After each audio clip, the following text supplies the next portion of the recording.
like to be asked these questions as well. Yeah, get me though. Yeah, man. So yeah, that was it. Yeah. So the real Muhammad got poisoned, and the great Muhammad took over the title.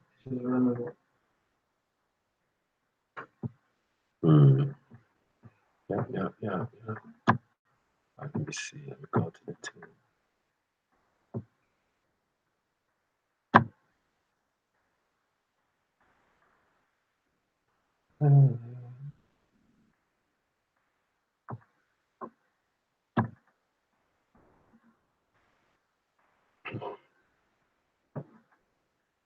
This was happening. So when, because we're saying the first caliphs, namely Abu Bakr, Umar, Uthman, had compiled this fake Quran, changed the language to their dialect, and killed all the men who had memorized the original Quran.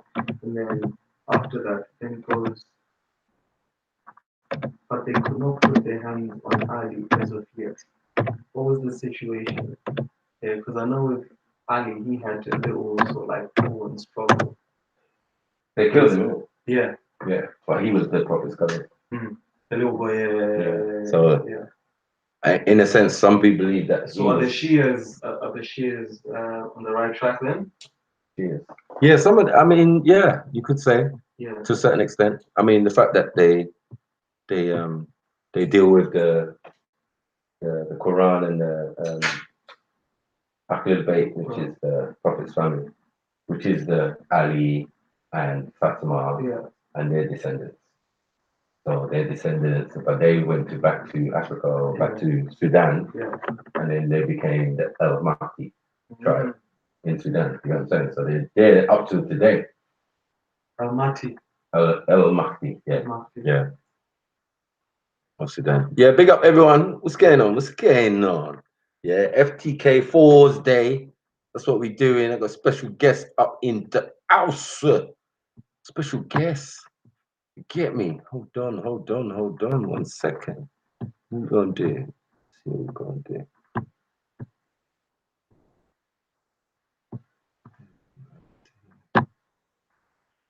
You get me though.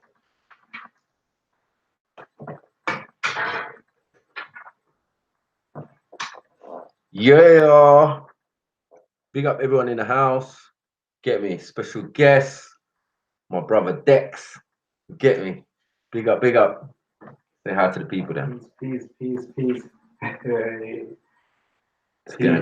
Come on. Tendai Mari. You get me? Muari. Get me? Uludumari. Yeah. Come on. Yeah, man. It's FTK for Thor'S Day. Thor. Why are we still using Thor in our days of the week? You get me? Wednesday was Woden's Day, which Woden is Odin. You get what I'm saying? Friday is Freya. Surta is Saturday. Why are we still using these Scandinavian gods to name our days of the week? What's going on? Interesting. The average person is not thinking about that. Average person is not thinking about that. It's just a Monday, it's just a Tuesday. Come on. But what impact does that have on us if we're not thinking about that? Because I'm sure it's there for a reason, huh? Come on. But yeah, the average person is not thinking about that. Like Wednesdays, Thursdays. Yeah, man. Like up the ting. Come on. Man said dapper hat, man. They're loving your hat, man. Come on. Cowboy. Big up Flame. Big up Zion MC. Big up Imran. Big up London Minor. Who else is in the house? Get me. Oh. Get big up Gaz Triller Gamma. Big oh yeah. Man Ned Gary. Yeah, you're not but big up anyway. Come on. Oh, Billy's up in the place. Billy. My brother Big up Billy. Billy. Billy. Hey, we got to do some flat earth FTK, man. They're getting a bit big above their britches and that. Get me. Here's the fucking link, man. Come on, my brother. Get me. Anyone who's brave enough, come on. Come get your heart broke, mate.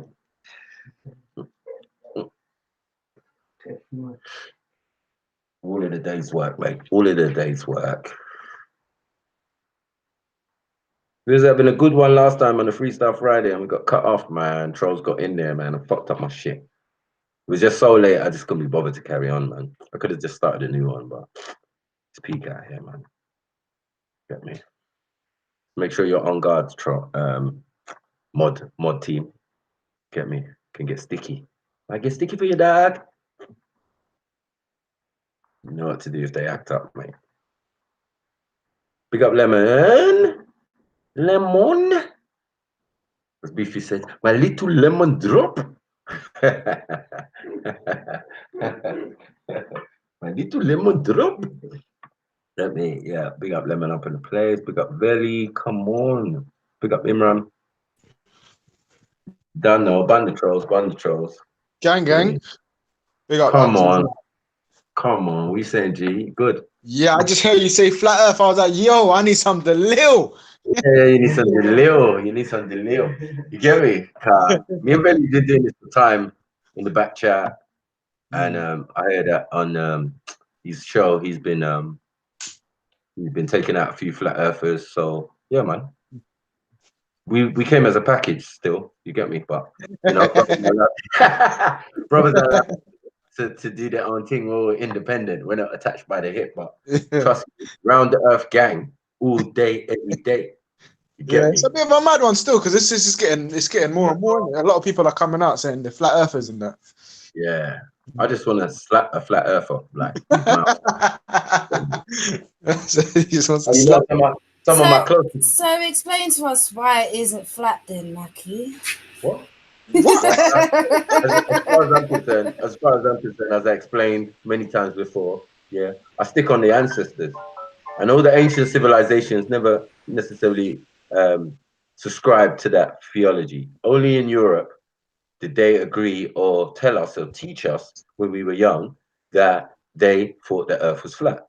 Now, this Thor'S Day, this Odin and this Scandinavian thing is based on a system of 9 realms, 9 flat planes. So to this day, we are still using the theology of flat earthers. You understand? Hello. Okay, so we're still using to be honest, I've never understood the whole flat earth thing in the first place. I was just being a wind up. I know what you're saying, yeah, but you got to understand, if you subscribe to the Bible, you subscribe to certain books, religious books and certain things, these are written by flat earthers. So some of the theologies in it will have that flat earth. That's why flat earthers can refer to the Bible. Yeah, but you see what it is, Unks? The flat earthers will say, raw, like you lot follow NASA. But then obviously someone like me, I don't know about the flat earth thing, and I don't know nothing about it. So I would say I'm an oval earther, but why would they tell us it's rounding? Oh, why wouldn't they, or why would they? Why? Because from what they show us, it's round, isn't it? I think what they're telling us. I don't think it's something they can hide, even though you cannot necessarily see the whole globe. Do you get what I'm saying? From the vantage points of the satellites and the things that they put up there. Do you get what I'm saying? Yeah. But our ancestors, if it weren't for things like mathematics, yeah, pi, yeah, what do you call it? What's the other one? Is it geometry or no? I forgot the name. Yo, global waivers, wavy. Come on. We do. My brother Veli. Come on. Come on. I had enough of this shit. I lie, Veli. Get me? Yeah, man. Enough of this flat earth shit, bro. Like, yo, we've been slaying the flat earth ain't even a horizon. Slaying them so for the flat earthers have been getting above their horizon about their horizon on the flat earth. That's what I was thinking. Really and truly, man should be able flat earth scientists. Yeah, man should be able to get a telescope and zoom into New York or some shit. Yeah. If the world was flat, you get me? Yeah, of course. You can. But because there's no bumps and grooves, because there's no mountains and none of that, it's just flat. Yeah, but even if there was mountains and all that, you should still be able to see shit that's far away. That's what I'm saying. Like further than Look into the moon and shit, man. I should easily be able to zoom into France or something. You get me? you should be able to see 3,000 miles away or something like that. We have to ask ourselves. Where's Anonymous, mate? Where's Anonymous? Bring them in. Whoever wants to come and get their fucking fairy tale killed, mate. Get me? Because that flat Earth is a fairy tale. Anyone subscribing to that is subscribing to a theology that only came up about 6 or 7 years ago. Re-emerged, should I say? Yeah. And the main protagonist, that Dave guy and all that. Yeah, I said it. Yeah. He drinks piss. Yeah, thank you. They drink pee. I'm done. Piss day Dave. Let me start putting videos. And Piss day Dave is a flat Earth also. Bro, I'm done. I'm done out here. Okay. Hey, listen, yeah, I posted a video, yeah, of one dude I seen on YouTube just debunking that Dave, whatever is Flat Earth Dave. What's his name? Something Dave. Yeah, Anonymous Dave or something like that. Anonymous Dave, that's it. Yeah, Anonymous Dave. A YouTube done made a video with him, man, and it's funny still. He went on to some Hungarian TV show, was trying to tell them about Flat Earth and that, and it's like they weren't having it. They listen to you. Everyone will listen to you. Yeah, they listen to him, but I don't know still. But you never. I see brothers do stuff like man will do stuff like take a spirit level on the plane, and I'm saying, all right, think about it like this, yeah. Spirit level is just showing you. It doesn't matter what air it's on or whatnot. It's just showing you whether the two ends are level, innit? Whether the two ends are sitting on the level. It's not showing you whether the floors, whether the Earth's level. There's something called is it called a tri-laser gyroscope or something like that? Yeah. Right. And the Flat Earth Don's done a test with it, yeah, to see if the Earth is moving, yeah, and it showed that the Earth is moving 15 degrees every. It showed that the Earth is moving. They tried to do a test with it. Donuts. You know what's dumb though, yeah? It's like man are using globe Earth experiments to prove a flat Earth. Like it's like it makes no sense. It makes no sense. That's law number one. Get your own flat Earth scientists, geometrists, and whatever trists. You know what I'm saying? Get your own ones, mathematicians and all sorts. Get them. You get me? Then we can have a conversation. Get even a flat Earth scientist. Fuck's sake. You got is there such a thing? There's no such thing, bro. Flat Earth science, flat mathematics. Yeah. All these people are just indies. Like they're just independent people. Yeah. But I do agree with what Jedi's trying to say. I think the whole principle of what he's trying to say is like it could be round, it could be an infinite plane, but I still feel that's a little bit of a cop out. You know what I'm saying? Because we debunked flat Earth, saying like, look, flat is a smooth surface, smooth with no bumps. Yeah, so you can't be flat. Earth is soil, not the name of the planet. You get what I'm saying? So flat Earth debunked. So now they've gone for their infinite planers now. Did you see what Phantom just said in the chat? Infinite plane. Let's see what Phantom's saying. Let's see what Phantom's saying, bro. Infinite plane. Wow, that's a mind-boggling one. Like what? Boom, boom, boom, boom. Infinite planers. That's like, you know when they say the space is it's infinite, yeah, and then you try to think in your head. Imagine if you just kept traveling, it fucks with your head. How are they saying the Earth is like that? I know, but yeah, everything. No, but you know what? Wait, hey, who's that? Marshall Bravestar. Bravestar. Who's that in the background? Yeah, man got Marshall Bravestar in the background. Yeah. Oh man, jeez. Hey, what, Michael? You don't remember who Marshall Bravestar is? Oh, Marshall Bravestar. The AKA man, the man in the hat's AKA, bro. I don't want to bait up his name, bro. Everyone's onto him right now. Oh, see. Working very hard. Yeah. Dexter, aka Yeah, when he jumped off the horse, innit? He jumped off the horse. He was passing off by the on his horse. horse. Yeah. I'm going to So ride. trouble. Oh. Yeah, I'm going to win. What's going on here? I'm going to have to marshal around here. I'm going to have to marshal around here. You get me? Mm. Kapla! You get me? Hey, fam, you know what, yeah? Mm. Alright, fuck it, I'm not even going to talk about it still. Let's get back on the flat earth thing.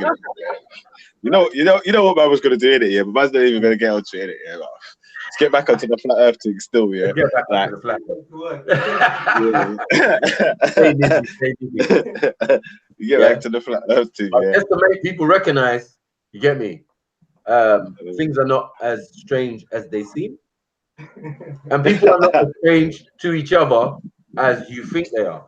You get what I'm saying? You don't know the alliances, you don't know the thing. Because man are Muslim as a group, because man are supposed to Kemet as a group. I don't know what that means. But whatever it is, yeah. Yeah. You saw what it is on Sunday. Yeah. Touch one. Touch all. But if Kemet means black, then all the black Muslims are Kemet as well. Then Kemet Muslims, they're called Kemet Muslims. A Kemet got punched on Sunday. Kemet. Man, don't accept it. Two Kemets got punched. Me. Man tried to baptize Kemet and all that, fam. Yeah, there was on some Kemet shit. Like, whoa. Man tried to baptize Mari and all them things there. Yeah. Yo. No. Them man, they was doing Egypt. Belly, your boy's in the chat still. That wasn't Kemet. That was Egypt. Say that again, fam. I said your boy's in the chat still. You hollered him. He's there, fam. Anonymous. Yeah, Anonymous.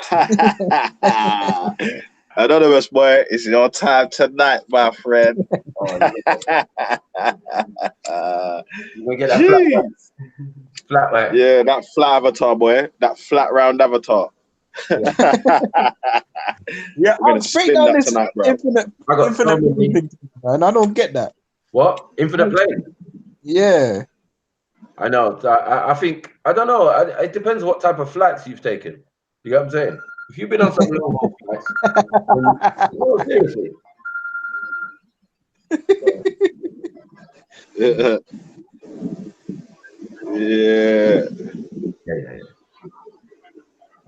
Awesome. So what's anonymous? He's a flat earther, yeah? Huh? Yeah, man. Flat earther, man. He's a flat earth. On Anonymous. You see the link. Get me. Hold on, let me send thing. Because the share Boy, is free. Anonymous. If you jump up, boy, you'll be unanonymous no more, boy. I know you need to cover that. You know what? Unanonymous. I don't know who you is. Unanonymous. Oh shit. Yeah. Shit. Got a fairy tale kill anonymous, boy. Make him unanonymous. In a bathtub in the lake. Yeah. Come on, yeah. We can't subscribe, man. We overstand what our brothers are saying in the sense of think outside of the box, yeah. But thinking the earth is square or a pizza is not thinking outside the box for me. Now, what I'm trying to say with NASA, they are trying to hide available space. So they're not hiding the planet or the shape of it. They're hiding what's in the background. You know what I'm saying? Because if you watched any space flights or spacewalk where these men are on the satellite and they're trying to fix something, and you see some spacecraft do a zigzag in space, you're gonna try and erase those type of images from your image of the globe. You know what I'm saying? Which is CGI, which I accept. You know what I'm saying? But that's what I was gonna ask you. I'll tell you what it is. Yeah, the globe thing. Yeah, is basically the pictures are different, like loads of different images that are pasted together. Yeah, so they've taken. I'll come in a second. Yeah, they've taken loads of pictures from like it's just like one strip in it. So obviously the thing's big in it, and then they put all the pictures together. So that's what the CGI is. Like So that's what the computer generated side of it is. It's not taken as one picture of the Earth. It's taken as parts of the picture, and then they put it all together. Right. Yeah, definitely. I know. Yeah, I've seen how the camera works and that. You get me? I'm like, okay. You guys are trying to do this thing. You get me? You have to piece it together. Otherwise, you wouldn't have got all of that Google stuff is NASA. It's a joke as well, Carl. Man's gonna use this brother like flat Earth Ranty, yeah, that knob. He's gonna use Google Earth, yeah. Go away from the Earth, the spinning ball thing. He's doing these different locations. He's got a horizon in the background saying, "Yeah, the curvature's not there," and you're like, "But there's a horizon in the picture, bro. But there's no curvature." I'm like, "Bro, but there's a fucking horizon." For real though, that's a good point, Verdi though. Like, obviously, man was watching that, but I didn't even think about it like that. But that's what I was said to man. Yo, but there's a horizon in the picture, bro. What are we talking about, cuz? Like, you're coming up with all this maths that you're doing quick maths and that when you're just reading off a sheet. But at the end of the day, there's a fucking horizon in the background of the picture that you're taking, that you're showing. Whether the thing is further away, it all depends on the different heights and the elevations you're standing at. That's what I was saying to him. And I've seen him get debunked on one douche channel as well with the same thing. Right. And he still comes back with the same argument. It's like, bro, you man that just ain't accepting no sort of evidence. Exactly. London Miner saying horizon horizontal equals straight line. That only works in English, man. You know what I'm saying? You know all this spooky stuff that man them try and do with these little wordplay tricks and that only works in English. I was casting some spells and shit. The little wordplays, man. Get back down your hole, London Miner. And just dig it. Oh yeah, dig it.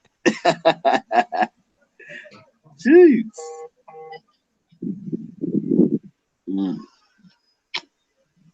I dropped some the little phantom in the back chat or something, fam. Man's talking about these maps and stuff. Like, come on, you got some the little pictures, whatever. You get me? Yeah, man. Big up everyone in the chat, man. You get me? Yeah, man. Yeah, Hey, big up my brethren Jay Gambles as well. Yeah, he just sent me a couple tunes, fam. All right. Jay Gambles is going to be on fire soon, bro. Yeah, where's that? man. What, London artist, yeah? Yeah. Yeah, Jets knows him still, man. MAKU might know him still. Man, them seen him before still, fam. But like, yeah, he didn't come as an artist. He just come to support gang that time, innit? So okay. Whatever you get me, so. Yeah, man. I like Boogs. Boogs, what are you? Flat earther, round earther? What's going on with you, Boogs? Nah, Boogs is global, man. Yeah, Boogs global. That's He's cool. global, man. Trust me, he's on the team already. Maybe if I did, that's the funny thing as well. Like the flat earther dons is saying, yeah, it's like the way they've got it. It's like if you dig long enough, you're gonna come out in Australia. It's, man, I'm gonna go like that. Do you know what I'm saying? Like, think about an ant pube, yeah, on a football, trying to dig through to fucking Australia. What the fuck? Do you know what I'm saying? Like, that's what you are on the planet. That's too much Looney Tunes. That's what I do to you, fam. Yeah, man. Let me find something for MAKU, man. All right, let's sift through these people. Number 1, if you're a flat earther. Number 2, if you're a round earther. Number 3, if you're willing to be persuaded either way. Go on, let us know. Fuck's sake. Fellow flat earthers, raise your hands. Hey, MAKU, I'm gonna send you this 1-minute video, yeah? Yeah. It's fucking funny, fam. I'm just gonna put it in the back chat still. Yeah. Please support my channel. You get me? Hit up the PayPal, man. All this stuff ain't free, man. You get me? We're suffering out here, man. We might look like we rich and got platinum teeth and all that. Like, That's only on the weekend. That's only on the weekend. We trying, but we suffering, man. Yeah, you get me. We might have like expensive watches and that, but you know, we touching there, man. We're touching. Please help me. Help a London child. You get me? But yeah, no, jokes aside, man. Yeah, man. Support the channel if you can, bro. You get me? Any get me? Appreciate it. You know what I'm trying to get? I'm trying to get if I get enough donations, I want to get, you know, one of them radio studio mics. You get what I'm saying? Okay. Yeah. I need to separate, because when I listen back to it, I'm not really pleased with the quality of, you know. Yeah, the compression of it. Yeah. Yeah, so I think I need a better mic and something that's separate from the actual. Definitely for Freestyle Fridays, you need that 100. Yeah. So yeah, if you're donating to the Wabi Sniper, he's going to pick up a nice, decent microphone for Freestyle Friday so that everyone can sound clear. I don't sound cutting out the music. Yeah, once we get enough in there, future things will be the barbershop freestyles, fam. You get me? Barbershop freestyles. Come on. Get me. So yeah. Who's Flat Earth? What's going on? Anonymous. What are you saying? How many? Who's 2 and 3? Come on. I keep you 1 and 3. What was one? MAKU, I put a video in the back chat, yeah? Okay, I'll play it. Don't worry. Don't worry. About a thing. Yo, big up the family. This is Hannibal in the house. Hannibal. Hannibal, what's going on, fam? Hannibal, is it that? Hannibal, when's the last time you see Face and Mr. T and them, man? Huh? When's the last time you see Face and Mr. T? Who? You don't know about Face, Mr. T? No, I don't know. Tell me. That's the A team, bro. What do you mean? The A team. So you're breaking up, family? That's the A team. All right, the real question, Hannibal, is it flat or is it round? I think it's flat, you know. Oh God. I think it's flat. You've been dealing with the wrong women. Only because, you know, when I go on a plane and I look down, and I've always looked down on the earth, it always looks flat to me. Always. I know. Does that make sense? You know, when you go on a plane, like, you being serious when you're saying that, like. Yeah, when you go on a plane and you look down, everything is flat. It looks flat. Yeah, I hear you. Yeah, it looks flat. What about the mountains? You're not far enough away though. You're not far enough away from it to see that. To see it. Does the sky look flat though? That's hard to say. You know, I can see the horizon. The horizon may look circular, but that could be a deception. You know. Okay. What's making it look circular? Hey, check this, MAKU. Check this. It could be the light. Hey, Hannibal. You know when you're in a hallway, in a corridor, in a hallway. Yeah. Even though the hallway is straight, how comes all the lines meet at the end of the hallway? Yeah, that's a good question, brother. That's a good question. Man said at the end of the hallway, this guy. You know when you're standing, bruv, whenever you're standing, if you're standing in a long enough corridor, it's got straight lines, you know it's straight all the way. At the end of the corridor, you'll look down it and it will meet all together, innit? One minute, let me pull this thing up.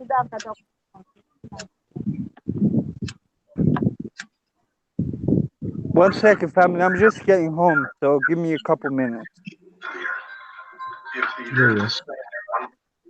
Agora tá frio, não é? Right, I'm about to share my screen. And what's Dex saying then? Was he a flat rounder? What's going on with him? I don't even know, you know. I was put around in school, and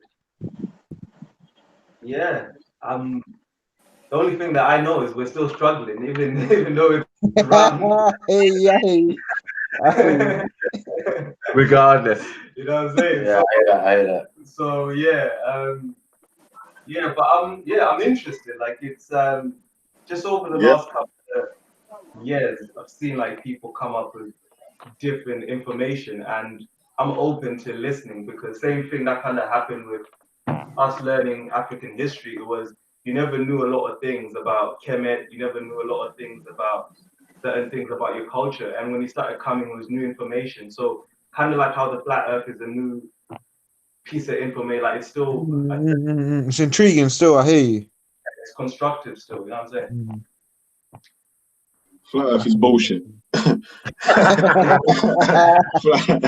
Earth is bullshit. Yeah. Hey, Anonymous. Listen, yeah, me and Jedi used to debate Flat Earth for hours, yeah? Like for actual hours upon hours upon hours on Google Hangouts, yeah, before we used to do the live debates on channels and all that. I like MAKU. We used to debate for hours, morning till night, yeah, about this Flat Earth thing still, so yeah. No one's running, man. Al Bundan ranty as well, man, with his fake experiments. He's going to show you pictures with horizons in it. And I asked him, what does a horizon? What is a horizon? And he said, I said, is a horizon not where the curvature is? And he said, no. I said, all right, cool. All right, let's see. But it's not though. Hey, Red Pill. Here we go. Big up Red Pill Trio. Come on. Hold on. Are you trying to say, Billy, that the horizon is where the furthest part you can see in it? Because so everything you can see in the horizon or in that's above the horizon is taller than the curvature goes. The horizon is simply a case of perspective. Stop being silly, bro, man. Like, where did you even learn that the horizon was anything to do with curvature? Not what physicists teach you. Name a physicist that says the horizon is a curve. All right, while he plays that video, I'm going to do that still. Ready? We carried out an experiment to test rotation to the Earth. If the Earth is spinning at one rotation every 24 hours, that means that every hour it has to turn 15 degrees. And if the gyroscope is mounted anywhere on Earth, it's going to. In today's 21st century navigation systems, they're using what's called a ring laser gyroscope. It's extremely precise. If we could simply get one of these ring laser gyroscopes, we would be able to prove once and for all that there is no rotation to the Earth. One of the people in the community actually purchased one for $20,000. But what we found is when we turned on that gyroscope, we found that we were picking up a drift, a 15 degree per hour drift.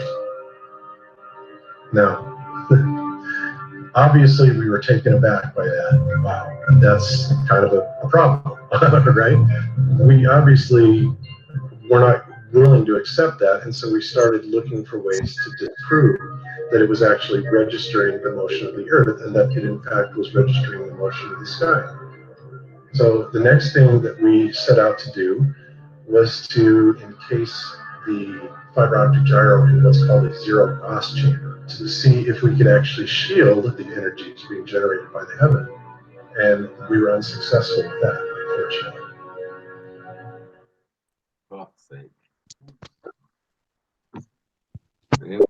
Interesting. But I asked this question last time as well, yeah. I'm gonna ask it again. I can't remember the answer, but why is it that they don't just fly from America straight to Australia or New Zealand or South America straight to? Why do they have to go across the other way? What, to Australia? Or New Zealand? Because when you look at the map, yeah, them places are pretty close to each other. Okay. So can you get a direct flight straight, depending on where you're coming from? Yeah, that's what I'm wondering. Like, why do you have to go? Like, if someone come from America, like someone to go to Australia and they were in America, they'd kind of essence go past us. They would what? They'd fly over Europe, no? Maybe. Like they'll go across the other way. Why do they do that? I don't really know, but I can play a video that explains flight. And yeah, go on, please, because I I've never come across someone that can actually answer me. They just always like they've always said, "Well, we don't know." Mm. Yeah, no, I personally thought it was because that a lot of airports along route, yeah, and it's better to fly coastally just in case of emergencies, like rather than over mountain ranges and over oceans. You know what I'm saying? Directly, like, I hear that. so I notice even when they go to America, they fly up over island and then across to America and then down the coast. You get what I'm saying? Okay. Well, that's what I observed from the plane. But yeah, Mm. no, obviously it was all flat in it. Animal, I think nah, it's gone in it. You're gonna have to. What? Animal needs the link again because he said he fell out. He landed flat face first. He fell out. If he fell out, he can still get back in.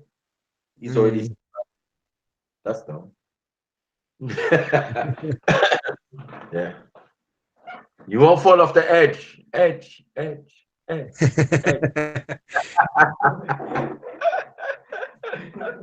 Oh shit, man! I used to read Terry Pratchett though. Discworld. Yeah, it was good. It was a good read still. A lot of wizards and stuff, and then elephant. the pizza. Get me? I used to love all that. Yeah, but I knew that was a fairy tale. Get me?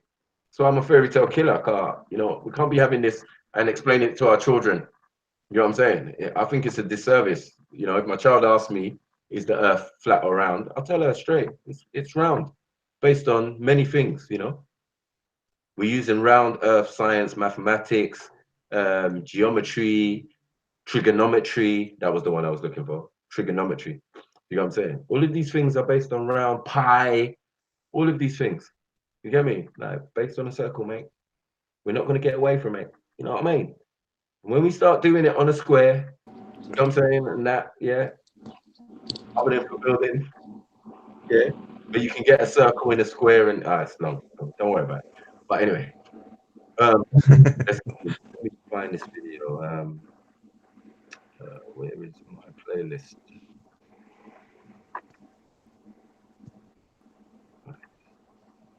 Truth is out there, I think it is. Round or flat? Round or flat, man. Round or flat. Beat you with a baseball bat. Flat. Yeah. We said, and the funny thing is like a lot of Hebrew Israelites subscribe to it. You know, a lot of people Bible readers subscribe to it, which is quite interesting. What to the flat thing, yeah? Yeah, and a lot of atheists who will quote the Bible. Atheists that quote the Bible. Quote the Bible quickly. You get me? The Bible talks about the firmament and all of these type of stuff. So man has taken it as different planes and different realms, and you know, there's a dome over the planet because there's a firmament. That means there's something firm. But no worry, you get me? It's just debate theology from flat earthers. So if everybody writing stuff down and giving us books was on the flat earth theology, it only makes sense. Only makes sense. But when we start going to our ancestral shit, when we start going to our Islamic shit, yeah, we find out that some of these people were the first people to circumnavigate the globe. You know what I'm saying? Why did back in the day did they originally think the Earth was flat in the first place? Because they was dumb. I don't know. Melanin. When you're in recess of melanin, that will happen. Rickets, lose your memory. Dark Ages. Dark Ages was a significant one. The Black Death made them lose their memory. All of that when they were dying in Europe and all of that. That's when they came up with all the fairy tales. King Arthur, all of that. You understand? Well, so you're saying that the Black Death made them hallucinate and shit? No, made them lose their memory. Or not die, obviously. They died. You know what I'm saying? You know what I mean? But those survivors were stricken with all sorts of diseases and and us as Africans came over there as Moors or Muslims or whatever, and civilize them. To like, yeah, take this and, you know, take a rose leaf and that is an antiseptic or the first, what do you call it? What's it called? Antibiotics and all of these type of things. They didn't know about these stuff. So we gave them chemistry, we gave them thing, and we gave them algebra. So a decent mathematics. So now you can build buildings over a certain height. You dumb ass motherfuckers. Mad. Why we were building structures, temples, pyramids, dams, all sorts of things for thousands of years, doing irrigation, all of these things that take a lot of science and mathematics and architecture and these type of things. Do you know what I'm saying? They were in Europe in small mud huts. Cheek, the audacity of some people. They'll tell you Africans are a mud hut and da-da-da-da. But what was you living in Europe? Throwing your shit out the window. No toilets. No sanitation, no guttering systems. Man said throwing your shit out the window. Yeah, it's not a joke, bro. It's not a joke. He ain't chatting shit, bro. That's how They they got literally were. That's how they got That's the what black man. Well, ask any person where did the black plague come from? They say rats or mice or something. Oh, come on, It's bro. not the rats, it's the fleas on the rats. Right. But obviously it comes from all the feces and things that man have Yeah. Originally, because it was Where did the rats live? You know the ones. the rats lived in the streets, didn't they? So Yeah, not sewer, because they hadn't got sewers yet. yeah, they lived on the streets, bro. Yeah. We're talking about fucking when London was wood. Do you know what I'm saying? Yeah, you're right. And that's why I said they didn't know how to build certain structures before they started building buildings with pillars and all these things that were going on in Greece, Turkey, and all of these, Egypt, and all of these things for thousands of years ago. Yeah, they didn't have that yet in Europe. Also proving our point. Because I think it wasn't until the fire of London when the plague actually finished, innit? Right. Right. Cleansing, burn out. Burn that shit down. Quick down. What kills germs? Yeah. Fire. So yeah, the Great Fire of London was a great cleansing and the purge that was needed. You know what I'm saying? But Mills, you didn't answer the golden question, fam. Mills, you need to answer the golden question, flat or round. Big up the family first of all, man. Like yes, blessings Big to up, Sniper for hooking it up. Big up Empress. Big up Red Pill Chill. That's up. Come on, like up the thing, people. Come on, that's what I like to hear, man. 20 likes, 21 likes. That's it. Jeez. Hey. No haters. That's what I like to hear. What likes the view? So what? Round or flat? Yeah. Yeah. Taurus. I think it's a toroidal field, and it's in the shape of a torus. That's I don't think it's round or flat. I read that thing that you sent me still, Mills. That was interesting still. I'm telling you, man. It makes sense as well because everything's got a toroidal field around it. Yeah, Phantom just said what you lot think the ice wall, what's behind the ice wall, history of Antarctica and Captain Bird's discoveries. I know. It was the White Walkers. Wait,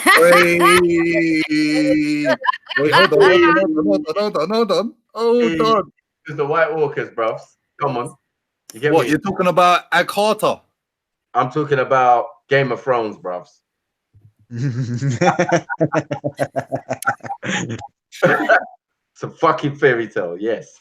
Yeah, if there's a fucking ice wall around the fucking planet, yeah, I'm yet to see it. What kind of foolish, idiotic, fantasy, fairy tale bullshit is that? You get me? I'm not subscribing. No, bullshit. What is behind the ice wall, though? What ice wall? So there's no such thing as an ice wall like that. I thought there was. First. Show me it. Other than Game of Thrones, I ain't seen one. You see, you heard of Ag Carter? Yeah, Come on, Snipes. You heard of Ag Carter, yeah? A what? Ag Carter. No, what's that? All right, let me get Agatha. Yeah. Inner Earth, yeah, and Shambhala and all that, yeah. What do you think? Yeah, man. I think there's a possibility that those places exist. Come on. You lot are speaking in code now. Break that down. What's that? Let me show you, man. Hold on, wait. Let me go. Let me show this video first. I bet he wants to show videos. I'm gonna show videos. I think it might. Oh, actually, I should show that one or the next one. The one that Yeah, MAKU, there's the ice wall. you wanted to say air flight, innit? Wait. Hold on. What? Yeah, Hold on. yeah. Let's deal with that then. Then we get onto this. That's the ice wall right there. I swear that's just the ice cliff. Well, this is what they're saying. What it is, the ice wall. Look, that's the ice wall right there, right across there. There's one there. Look, ice wall. You see, this is a thing with. I know MAKU. You know about Michael Tellinger, and he says once a rock becomes once a rock becomes super cooled, it becomes a supercomputer. I mean, superconductor. You lot know that, right? Yeah. Right. Flame. You know that, yeah. So if we got say we've got a piece of rock and we super cooled it, it will end up becoming a superconductor. So I can put a magnet on top of it, and the magnet will float on top of the brick. Okay. It makes sense. Ice does the same thing. All right, mute up. Let me play this. Greetings and some more, dear viewer.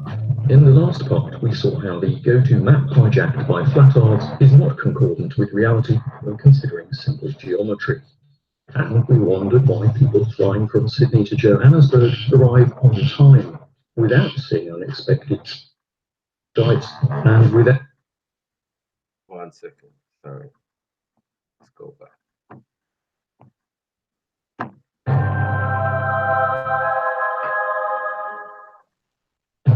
Greetings once more, dear viewer. In the last part, we saw how the go-to map hijacked by flat-ards is not sharing on the YouTube. Considering simple geometry. It's not coming up on the YouTube. Flying from Sydney to Johannesburg arrive on time, without seeing unexpected sights, and without crashing thousands of kilometers off course in the Himalayas. Unsurprisingly, a flood of collar-egg skid marks who think there's a global conspiracy to hide Earth's shape proceeded to smear themselves. It's not on the YouTube. It's not coming up. Well over 14,000 comments as I speak. Not one of them has demonstrated any ability to either address the content of the video or to answer even the simplest geometric questions about their disk world. 1 second. So they say they can't see it on the YouTube. 1 second. How is that not possible? Right, let's go back to my share. Mad. All right. Big up the round earthers. Big up the flat earthers. Big up the anti-globalist. Big up the infinite planers. Come on. As I said, I understand the concept that my brother Red Pill Trill's coming with, but the rest of them, boy, it's cooking season from.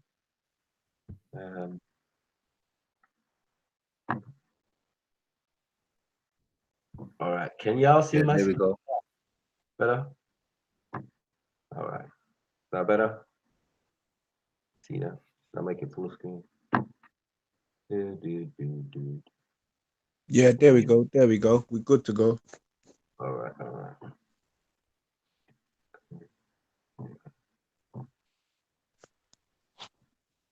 People flying from Sydney to Johannesburg arrive on time, without seeing unexpected sights, and without crashing thousands of kilometers off course in the Himalayas. Unsurprisingly, a flood of collar-egg skid marks who think there's a global conspiracy to hide Earth's shape proceeded to smear themselves over the comment section, and in well over 14,000 comments as I speak, not one of them has demonstrated any ability to either address the content of the video or to answer even the simplest geometric questions about their disk world. Having seen their abysmal failure to wrap their minds around 2 dimensions, in this part we're going to look skyward and see if things get any better for them. Let's start with the stars. Flat-ards love Polaris. Most seem to think it is directly on the North Celestial Pole, which it isn't, that it doesn't move, which it does, and that the sky rotates around it, which it doesn't really. However, they think it fits their space pizza idea really nicely. For those who think the flat Earth goes on forever as an infinite plane, the night sky must also be some kind of roughly planar object rotating above Earth, which it would do because of reasons. Hey! For those who think they live under the dome of a giant snow globe crafted by an elusive space wizard, the night sky must be constrained by the dome in some way, which also places limits on the distance to the stars.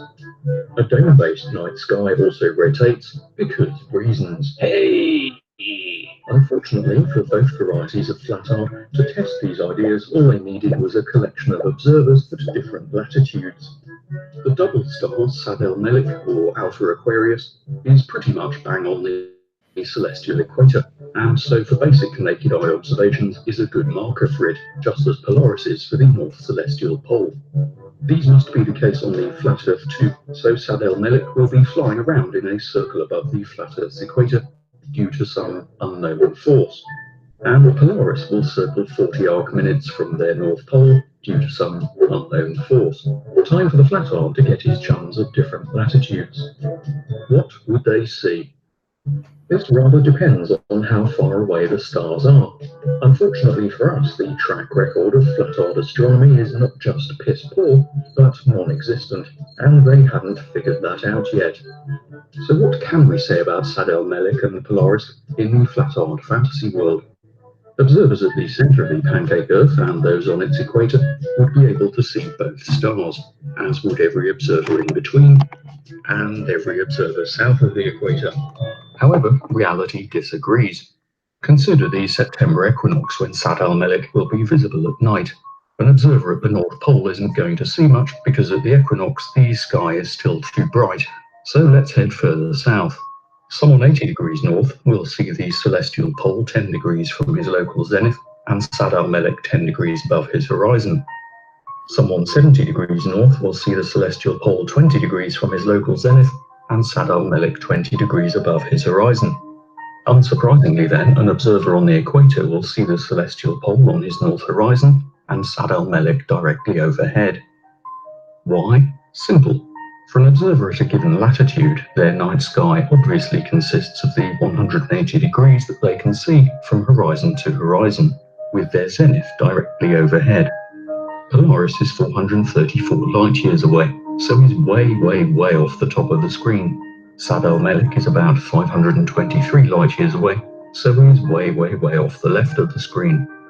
The angle of elevation of the celestial equator when crossing the observer's meridian is the same as the angle between his zenith and the celestial pole, 90 degrees minus his latitude. It's all exactly what you'd expect from observers sitting on a spheroidal planet rather than a giant disk made by an invisible cosmic mage. What does this pattern of observations look like on the flat-earth disk world? Well, we know that Sad-El Melik is overhead at the equator, and that Polaris is overhead at the North Pole. So far, so good. But we also know that wherever you observe from in reality, that they have an angular separation of 90 degrees. Let's put an observer every 10 degrees of latitude and add in their lines of sight to Polaris and Sad-El Melik. Where the lines of sight intersect, the vertical lines of equatorial and polar observers should provide a triangulation of the height of these stars. Unfortunately, what we find is that to match observations, each star would have to be situated at different heights at the same time, including ground level. This not only sheds some light onto why flat-earth astronomy has neither explained nor achieved anything ever, but also presents an unresolvable paradox that leads us inexorably to the conclusion that the notion of Earth being flat is not only geometrically impossible, but also complete bollocks. Observers north of the equator looking north will, depending on their latitude, see stars that never set and that circle the celestial pole. Determining how much of the sky is circumpolar is easy. It's given by your latitude. An observer at 63 degrees north in Trondheim will see the celestial pole 63 degrees above his horizon, and so any stars with a declination above 27 degrees will be circumpolar. Simple. But what about the southern hemisphere? What will observers in Australia, Southern Africa, and Southern South America see when they look south? Well, according to the Flat Earth, observers in these lands are going to be looking in completely different directions, and they're sat below a sky that rotates above them around a single point. And yet, in reality, these observers will find themselves looking at the south celestial pole, and like its northern counterpart, its altitude in degrees above the horizon corresponds with the observer's latitude. Unlike its northern counterpart, the stars will appear to rotate clockwise around the pole instead of anti-clockwise. This is simply because the observer is looking at the same east to west apparent motion in the opposite direction. Flat-eyed observers will, like the rest of us, be looking at the constellations of Octans, Hydrus, Mensa, Chameleon, and Apus. The only difference in what will be seen by two observers in the southern hemisphere, looking south at exactly the same time, will be rotational. One observer's view will be a rotated view of what the other sees, and the angular difference will perfectly match their difference in longitude. It's exactly the same as happens in the north, and exactly what you'd expect of observers looking outward from the surface of a spheroid, as is the convergence of lines of longitude to a southern pole in the sky. How, though, can observers on a flat Earth looking south see the same thing when looking in different directions from a flat surface beneath a single spinning sky? They can't. It's geometrically impossible. And that's why flat-earths have to avoid the topic like the plague. One flat-earth in the comments to part 1 attempted to excuse this by claiming that the South Celestial Pole isn't a real pole, whatever the fuck that means, and that it moves. Unfortunately, what this laughable ad hoc excuse fails to consider is that you can sit and watch the southern sky all night rotating around the South Celestial Pole, and the pole doesn't budge one bit. It also doesn't account for how two observers looking south at the same time in different lands can see the same things with only a rotational difference. Had flat-earths bothered to travel a few thousand kilometers and look at the sky, they could have reached a simple conclusion for themselves. Both their ad hoc excuses and their disk world are bollocks. When the stars are out of sight and out of mind in daylight, things don't get any better for flatwits. Having a universe rotate around their space biscuit like a flat-on version of geocentrism would present the obvious problem of the whole surface changing between night and day at the same time. Clearly, this doesn't happen, as it's always daytime for half its area and night for half its area. This perplexed flat-earths, and they devoted their finest minds to solving this problem. Blah, blah, blah, blah, blah, blah, finish. What they came up with, in the form of yet another ill-considered ad hoc brain fart, was this. In their fantasy universe, the sun flies around above the Earth in a circle every day. Whilst the rest of the world laughed, flat-earths smugly thought they had this science business in the bag. They were then informed of the obvious problem with this idea, namely that if the sun is above a flat Earth all the time, it would be daylight all the time, and the sun would be visible 24 hours a day from every location on Earth. This perplexed flat-earths, and they devoted their finest minds to solving this problem. Rather than admit their stupidity, they doubled down. What they came up with was this. The sun behaving like a spotlight. This happens because of reasons. Here we have the flat-eyed sun flying around above the Earth. It's an equinox. At each of the 2 equinoxes per year, the sun skims the horizon of the poles and is directly overhead the equator. On the flat Earth, the same must apply, so the sun is directly above their equator, and night and day are of nearly equal length. So what flat-earths are trying to say is that a single light source flying around 3,000 miles above Earth somehow illuminates half of the world. And the illuminated area has to change as the seasons drift.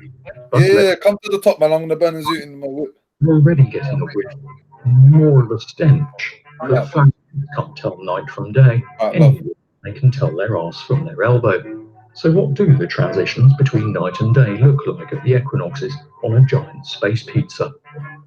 An observer on the equator will still see the sun pass directly overhead at solar noon, so the sun must be over the equator. This means observers on the flat Earth have to observe the sun rising directly northeast.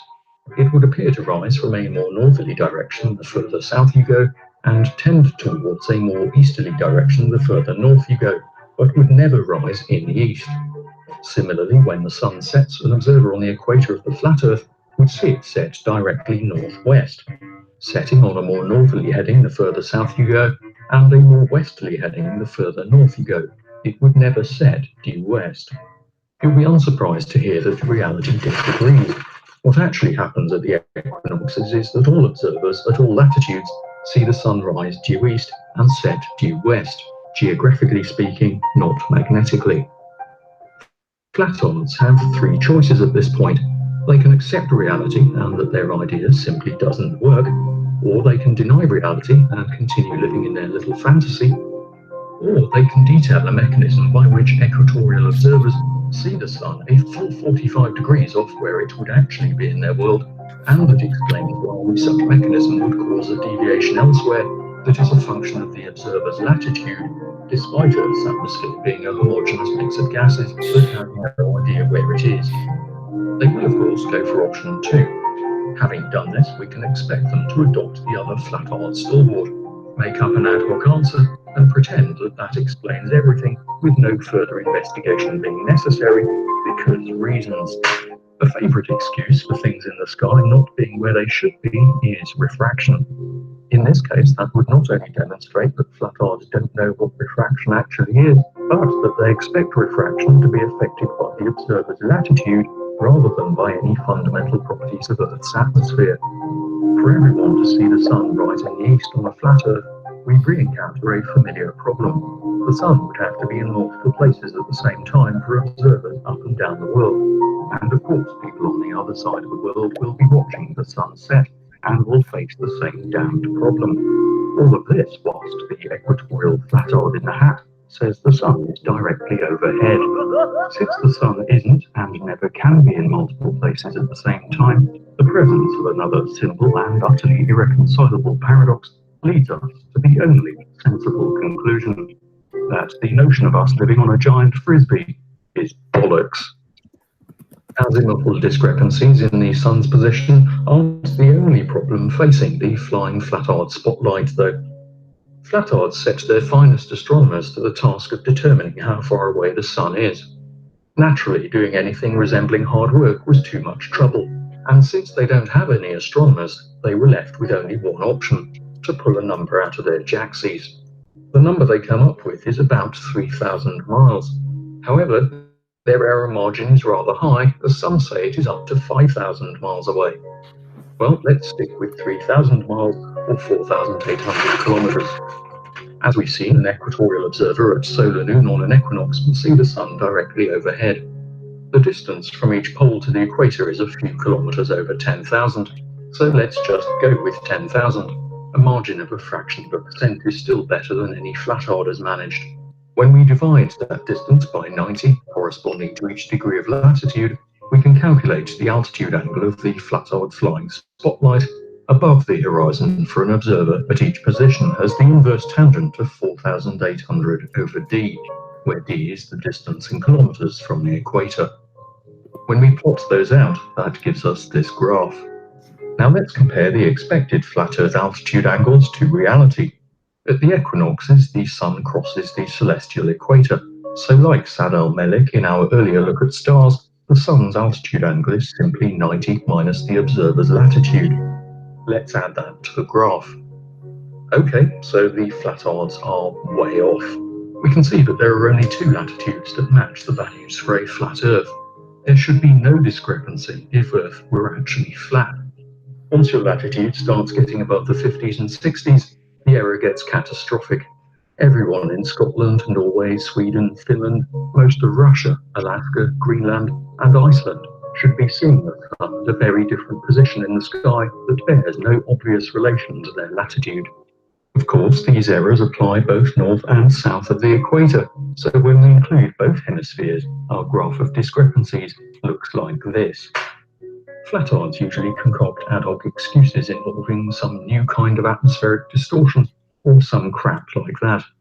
However, even the most mentally crippled flatwit should be able to see the issue here. Earth's atmosphere is basically homogeneous, yet the discrepancy between their fantasy world and reality varies by latitude. Why do these gases care where the observer is standing? They don't. There are no properties of Earth's atmosphere that cause this. There's a direct and incredibly simple relationship between an observer's latitude and the altitude angle of the sun. If flatards can't even get something as simple as the position of the sun right, we can safely conclude that their sky fairy pancake is bollocks. In part 3, we'll keep our eyes on the sky and see what other problems it can cause flatards. Yeah. Flat Earth got to explain that. I don't even think they even understood it.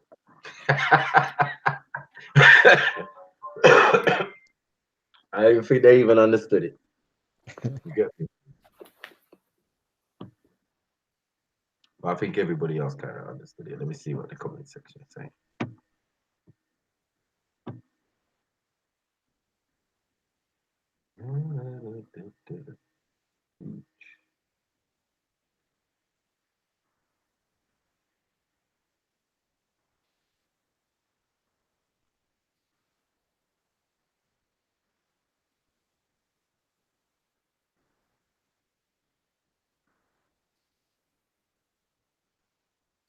Damn.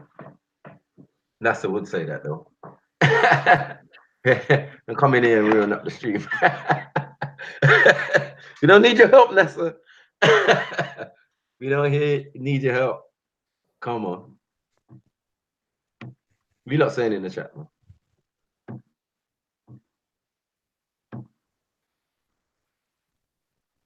Mills. Yo, family. What you saying? Nothing, bro. I mean, look, the thing is, what I think's happened is, yeah, the flat earthers. Yo, fam. Oh, I'm coming. So what I think is the flat earthers were trying to say, look, the earth ain't round.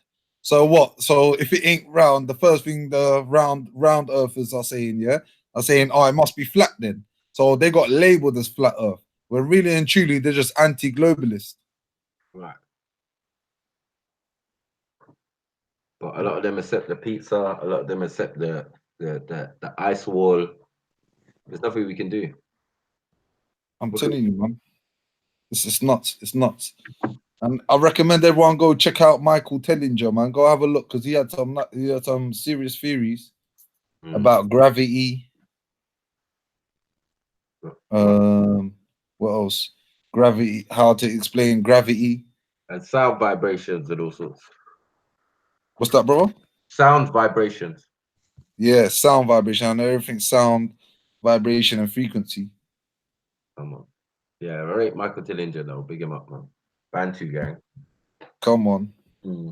What's his thing? I forgot. Ubuntu movement. Ubuntu. Bro, you know what Michael Tillinger, bro? Do you know what he done? He took the bank, the World Banking Organization to court.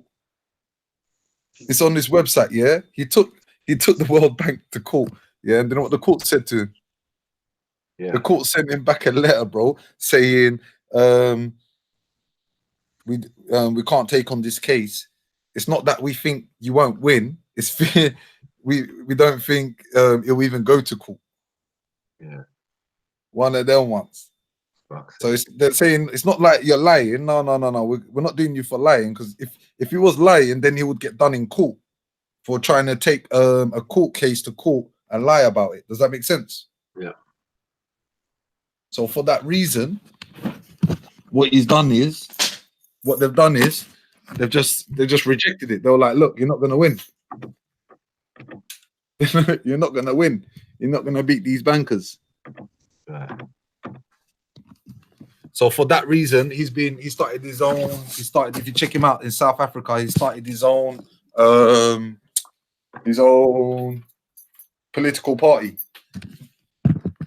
It's a bit like what's that self-sustaining thing? Oh, I forgot it, man. Self-sustaining society. Oh. That's what he wants. He just wants a self-sustaining society. Right. That's the best way I can put it. That's the easiest way I can put it. He's a G. He is a G. Triple OG. But yeah, man. Me personally, I think we're wasting too much time on this globe, or, you know, is it round? Is it not? That's fucking. Well, as I said, yeah, I deal with the ancestors, and the ancestors, yeah, won't talk about no flat nothing. You know what I'm saying? Some of them believe that. I believe that some of them believe that, but those were the ones who believe that they came from the soil. There's nothing wrong in that. You know what I'm saying? Because we did come from the soil in to a certain extent, the physical form, anyway. You know what I'm saying? I hear you. Yeah, obviously, the spirit or the soul came from the celestial. You know what I'm saying? So we have ideas of, and even like Zulu, or the whole idea of being a Zulu is they're from the sky. They're not. You know what I'm saying? What's Zulu? Yeah. Izu, from the Izu. Yeah, from the Izu though. Yeah. Yeah. The Izu is space. Is yeah. So yeah, we know these things. You know what I'm saying? So when I say ancestors and I start talking about tribes and all of these things, what they thought, even the Cometans, whether it's the Dogons who are Cometans, you know what I'm saying? They've got the serious thing. Let me show you something just quickly, man. Yeah, the Dogon. I remember you showed me. Show these people, man. God, we're trying to be fair and balanced. You know what I'm saying? God, some people might think we stand on NASA, and NASA ain't got nothing to do with my shit. Get me? I do. About the normals in Yeah, man. Come on, we does this already. We does this. Right, man's gonna get this work. Get me. Just steer away from the European idea. Remember, because they were always flat earths in the first place. So, you know, all they're doing is debunking themselves, to be honest, when it comes to this information. One second, let me share my screen. Boom, boom, boom, boom, boom, boom. Da-da-da-da-da. A lot of the time, these people think we don't know what we're talking about.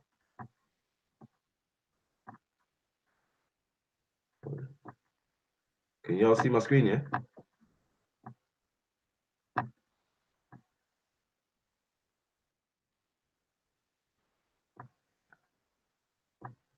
Let's see the comments. Yeah, we see it. Oh, yeah, okay. Do this, man. What's this, Unks? What are you showing us? Secrets of the Dogon revealed. Like, I'm just gonna, I don't know what exactly they're gonna show, but hopefully it should be the ceremony to do with the Sirius mysteries, which is the dog star. Do you get what I'm saying? Which is the morning star or whatever. But yeah, let me play it and see what they say.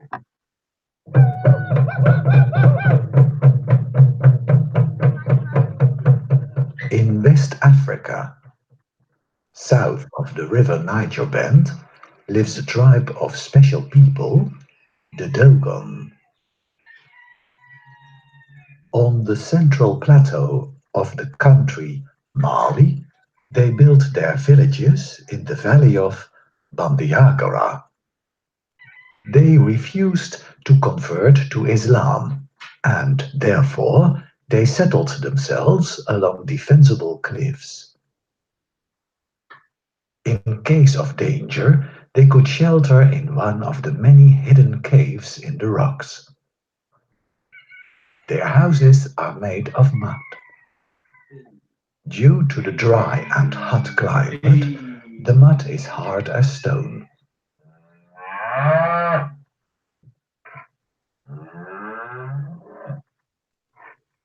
Their main trade goods are onions.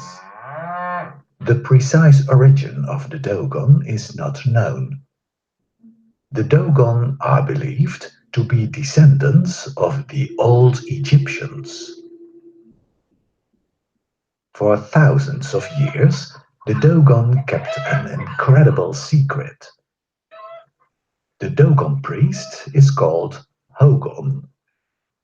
Around 1931, 4 Hogon priests shared advanced astronomical information with 2 French anthropologists in the Dogona, the House of Words.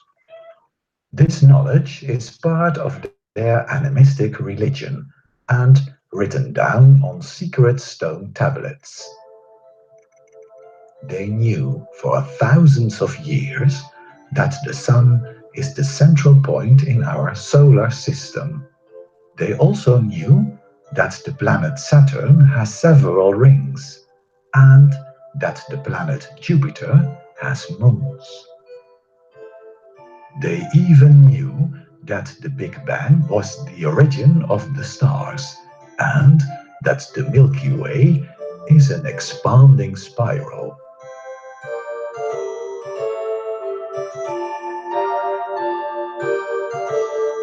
Sirius is the most bright star in the sky, located in the constellation of the Big Dog, and lies 8.6 light-years away from us.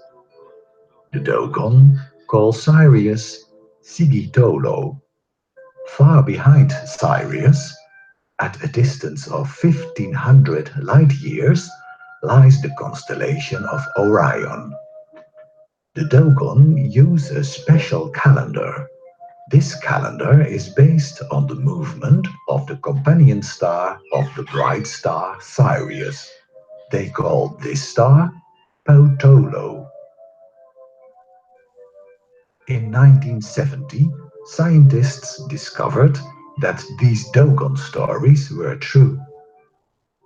The companion star of Sirius is invisible for the human eye. The Dogon knew that Potolo is very small and heavy. So heavy that no one can ever lift the smallest piece of it. It consists of different types of metal. In 50 years, Potolo cycles elliptically around Sirius. Potolo revolves around its axis in 1 earthly year. With huge telescopes, we recently discovered that Potolo is a white dwarf, and we call it Sirius B. The Dogon were right. The Dogon even knew that there is a second star cycling around Sirius. They call this star Emeyatolo. Above all, they knew that Emeyatolo has a planet. They call this planet Niantolo. In 1995, 2 French researchers had clues that there is a Sirius C orbiting around Sirius with a period of 6 earthly years. They observed typical motions in the Sirius star system. Sirius C can be a red dwarf with half the mass of Sirius B. Recent studies also confirmed the possibility of a third star. The Dogon also speak of the nommo, strange, intelligent amphibian creatures. Nommo means the monitors, teachers, and masters of the water. They resemble mermen and mermaids, the people of the sea. The nommo live on the planet Niantolo. They breathe through their clavicles. These creatures also occur in the myths of the Middle East, and they are called Oannes. The Egyptian goddess Isis is also linked with this bright shining star. Thousands of years ago, the nommo visited the Earth. They arrived in an interstellar spaceship. The Dogon called this the new star. With a smaller spaceship, the Ark, the nommo landed on the Earth. They contacted the Egyptians and Sumerians.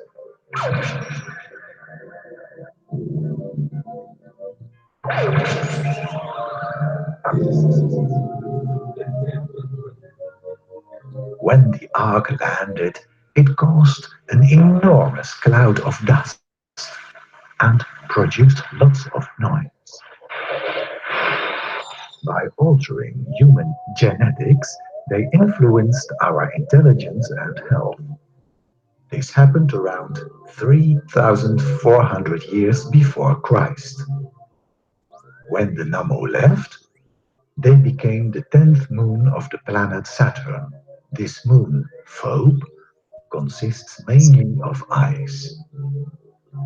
Later, the Dogon people migrated to the Bandiagara Valley in a country which is now named Mali. According to the Dogon, the nommo shall return to the Earth with the new star. The new star will remain invisible, but when the ark approaches the Earth, this spaceship will be visible. Out of the ark will come 10 rays of light.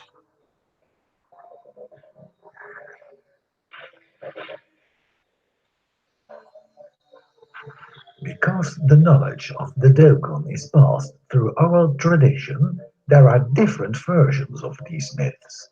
Maybe new discoveries in the star system of Sirius will prove the Dogon are right, and that the old Egyptians and Sumerians have been in contact with aliens. Future will tell.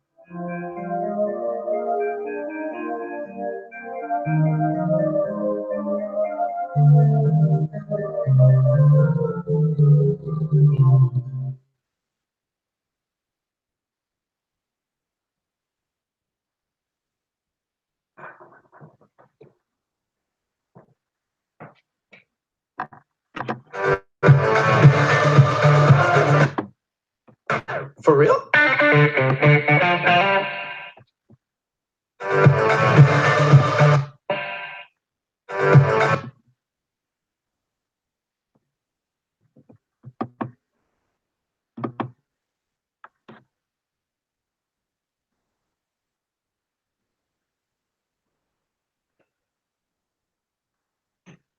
Mad. Yo. Mad. What I want to know is why is that white guy pretending to be Egyptian? You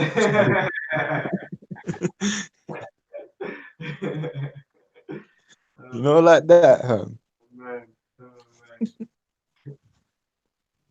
That was mad still. What was it? A serious? Where have I heard that name before, though, man? I've heard that. There's a book called Pale Fox. You should look for that book, but it kind of goes into that as well. Okay. It's them two French scientists that they're talking about that wrote it. Okay.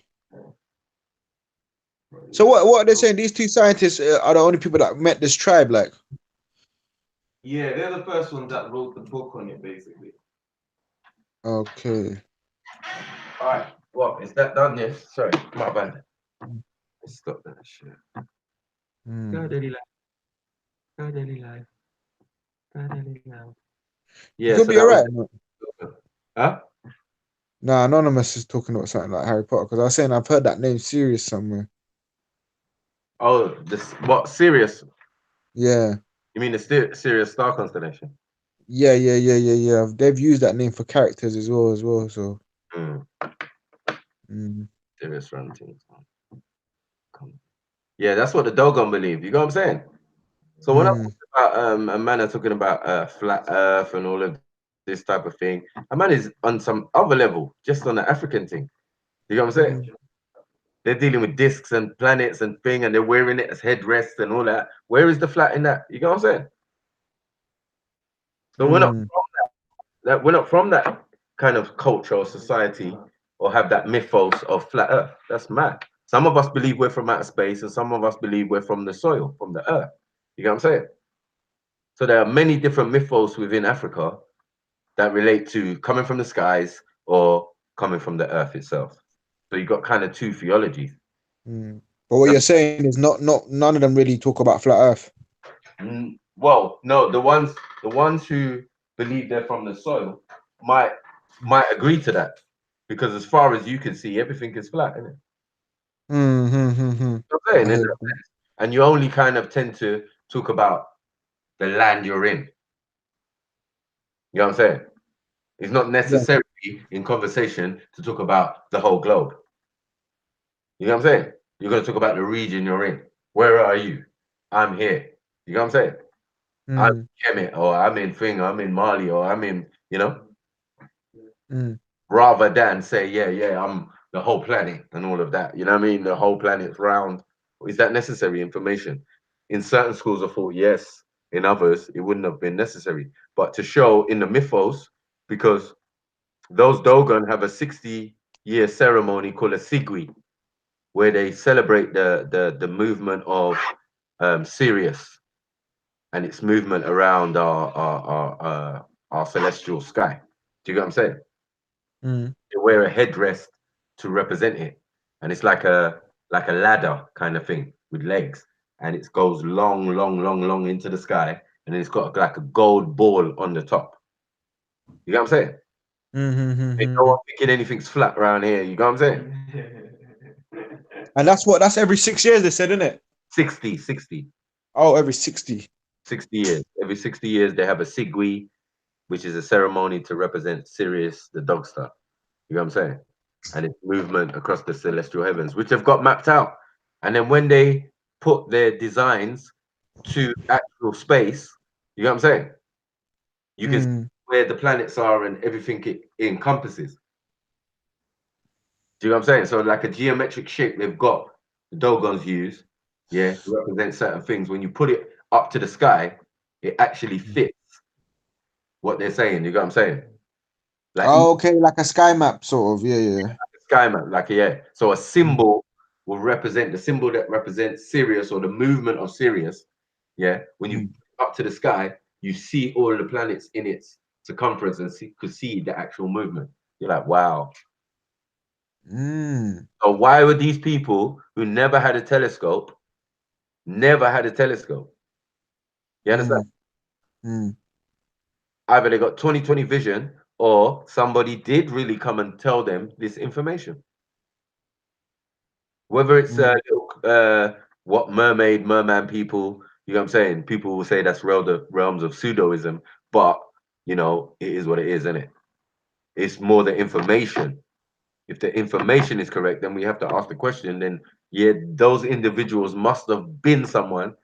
Maybe how they were presented, or maybe how they make you absorb the story is in a simplistic. It could be varied through many people's interpretation, but so they can say you're a fish, they were a fish man or fish thing. No, we all came from the water, so you know that could relate to you yourself. Came from a womb that was full of water, and they came out of the water, supposedly, you know. Yeah, because you see, when you look at the embryo, because you brought it up, the embryo, it starts off looking like a fish anyway before we turn into like a fully right.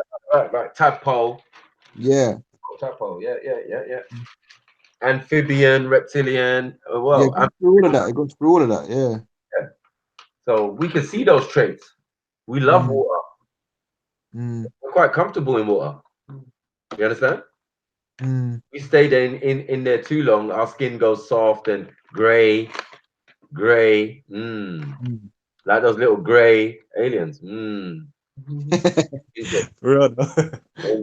Interesting. When the baby comes out, is the baby dark? Does the baby have color? No. That's gonna take a while, isn't it? It's gonna be gray. More time it is gray. Yeah, that's gonna have to interact with the sun, and then we start seeing the pigment in the fingers, in the fingertips. If they're blue after a couple of days or whatever color, you know what I'm saying? Then we start. Yeah, I've got someone at the door in it, so I'll be back in a bit. Yeah. All right, no problem. Yeah. So let me talk, man. Let me talk. So yeah, when we say we stand on the ancestors, that's what we mean. There's so much information. We can go into Kemet, we can go into different parts, we could go to South Africa, look at Adam's calendar, all of these type of things that exist for us, you know.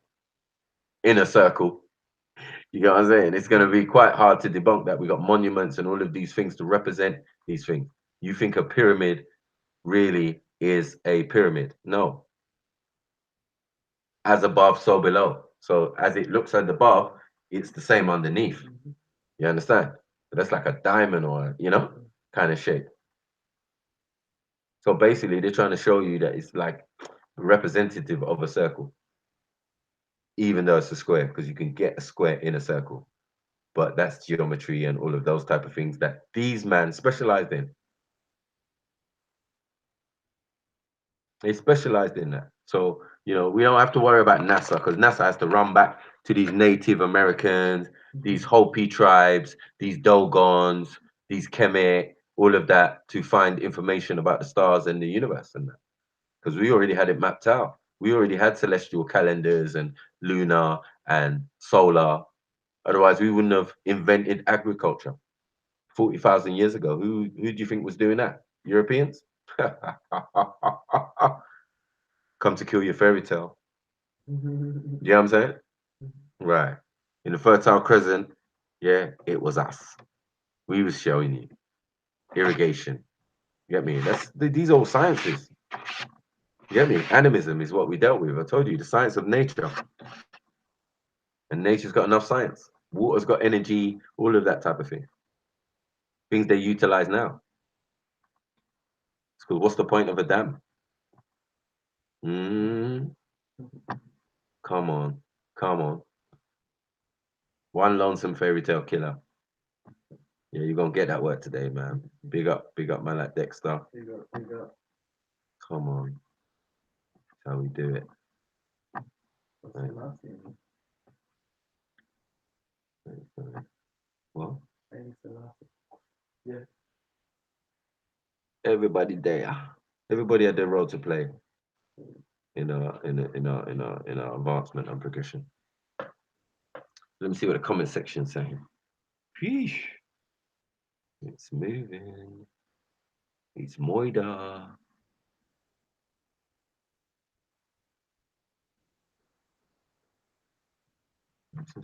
Harry Potter Series A.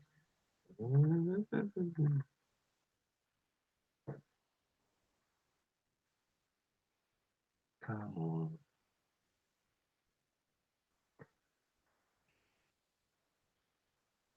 Right. Yeah, man, we do that entertainment for you, man. Fairy tale killing Thor'S Day. Y'all still repping 4 right here. Still rocking that Odin stuff. Get me? Why are we doing that? Why are we doing that? Because I told you. Yeah. I mean, we've got many ways to debunk and kill flat earthers, man. It is not that type of party or not that type of get down. You hear me? We'll bring Delil. On Delil. Definitely. Phantom. Definitely. Get me? Like, people need to do more research and find out that these ancient civilizations, which I stand on, do you know what I'm saying, had more science, more technological advancements, and were in tune with nature. Most of their stuff that they had was biodegradable. This is why some of the stuff can't be found. How you built the pyramids, what was they using, blah, blah, blah. Maybe it was a laser. Maybe if you get a ruby, a lens, and a box, and some African sunlight, maybe you could make a laser with that. I'm not saying anything. There's a reason why the ruby's red, and there's certain properties within the ruby why you need the ruby.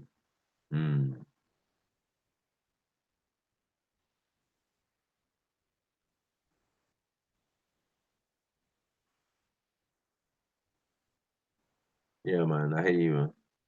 Now there's no super chat, man. I need 1,000 subscribers, man. So I need some people to subscribe. Get some people to subscribe. Get me up to 1,000. I'm like 650.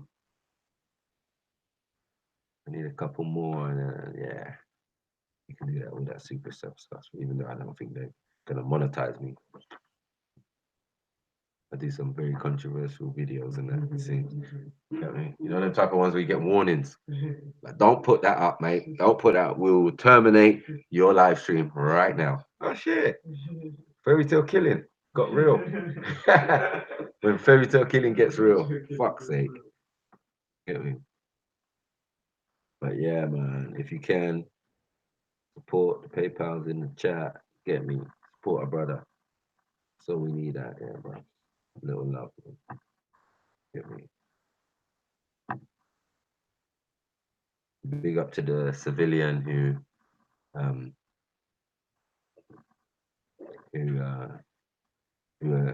defended the guys against Ahmed Ali.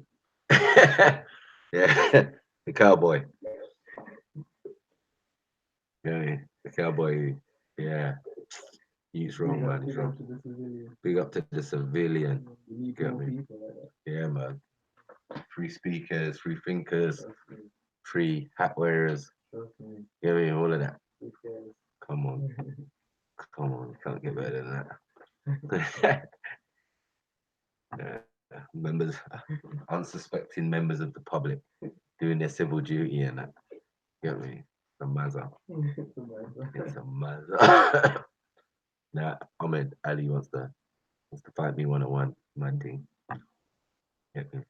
I think he could take you, man. I think he could take you. I think so as well. If it wasn't for divine intervention and that, it could have been over for me, bro. It would have been over. I would have got whooped by a guy in a phobe. It would have been fucking a mess. It would have been a mess. People would have been crying, kids, all sorts. Get me? All over the world. MAKU, no! Get me? I got niggas talking about you got knocked the fuck out. All sorts of shit. They never go back to the ends after that. No, you're dead. You're dead. Finito. Finito. Finito. Yeah, hell no. I'm getting whooped by no one in the phone. But you crazy? You crazy? You crazy? Hell no. I slap 7 bells off, man. Are you mad? Get me? Talk shit, get banged. Get me? Abuse my brother on this peak. What? Respect is live, blood. See your lives in the chat, bro. Could be Pete, bro. What's going on? What is going on? We're gonna investigate. I don't know if we can go investigate. See Respect did that shit.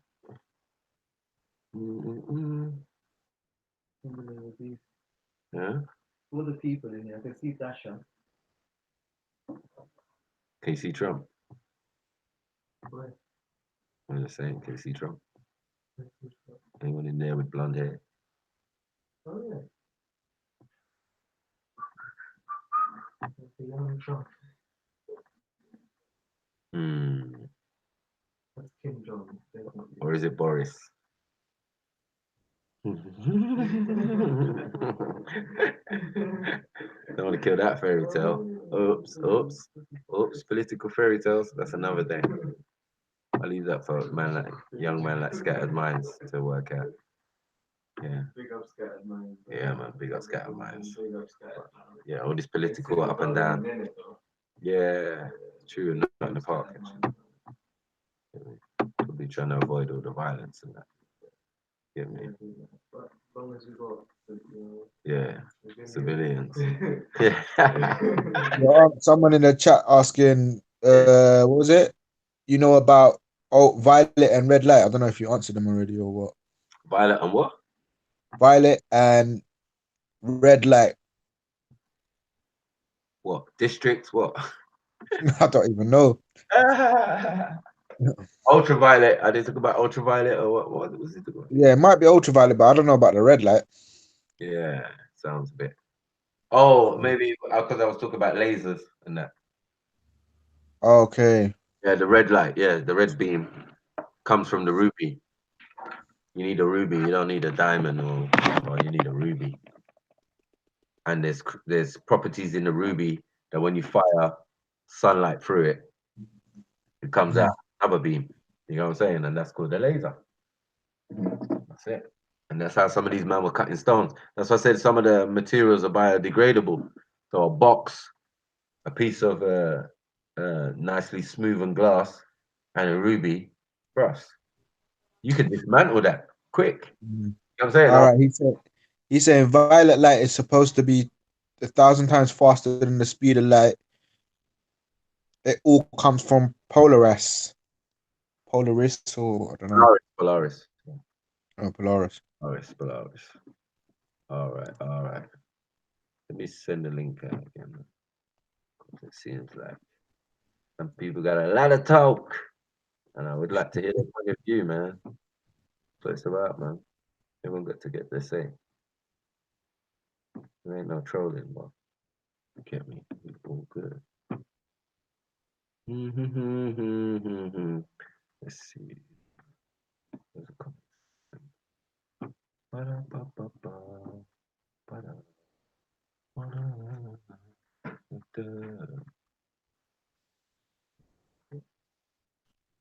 Yeah, hit that like button, people. Come on. Hit up the PayPal as well. Get me. I guarantee you learned something today that you didn't know already.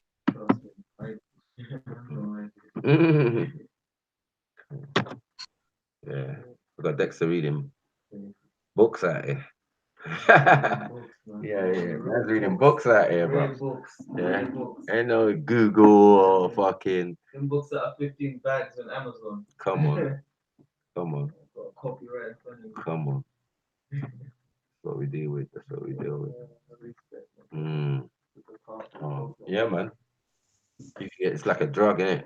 You just get sucked in. It's like so deep, and you have to go on, and you have to go on, and you have to go on, and get me. Then the more you learn, the more questions you got. Like an encyclopedia. Crazy.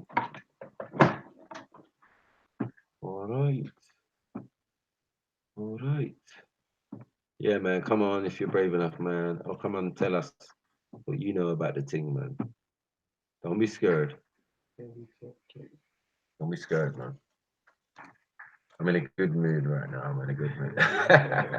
I'm in a good good mood. Yeah. Yes, Hannibal Ras. Yes, bless up, family. You say Yeah, sorry, I just got home not too long ago, but I was just gonna ask you, do you see the Earth as being flat, plane, or round? definitely round, man. So do you think that we're actually flying thousands of miles per hour? They say 1,000, but yeah. And that is where I become very suspicious because they say we're traveling thousands of miles per hour, on this round Earth. So how do we stay on the Earth? How come we don't get thrown away? Do you know what I'm saying? Yeah, I hear you. So that's where I become suspicious, Yeah, I hear you. I'm saying like the fastest aircraft travel 700 miles an hour. Right. Okay, and how fast is the Earth traveling? Just over 1,000. So it's not So that inconceivable. I thought it was like a couple thousands of miles per hour that they say that the Earth is traveling at. No, just over 1,000, I think. Is it? Let me just double check, bro. Quickly online. Right. But if you add the size relative to what you're standing on, yeah, it would seem like it's not moving. It's so fucking big. It's so huge. You get me? 1,000 miles an hour would seem slow. Exactly, because the Earth is so big. To me, that would seem like it's kind of slow because that's almost traveling as fast as a plane. Yeah. I remember your camera's on if you don't know, or if you do know, I'm just letting you know. Oh, bless. Thanks for letting me know. I didn't even know, bro. What was I gonna say? Even Nah, man, the shit's just round anyway. Fuck it. FTK all day.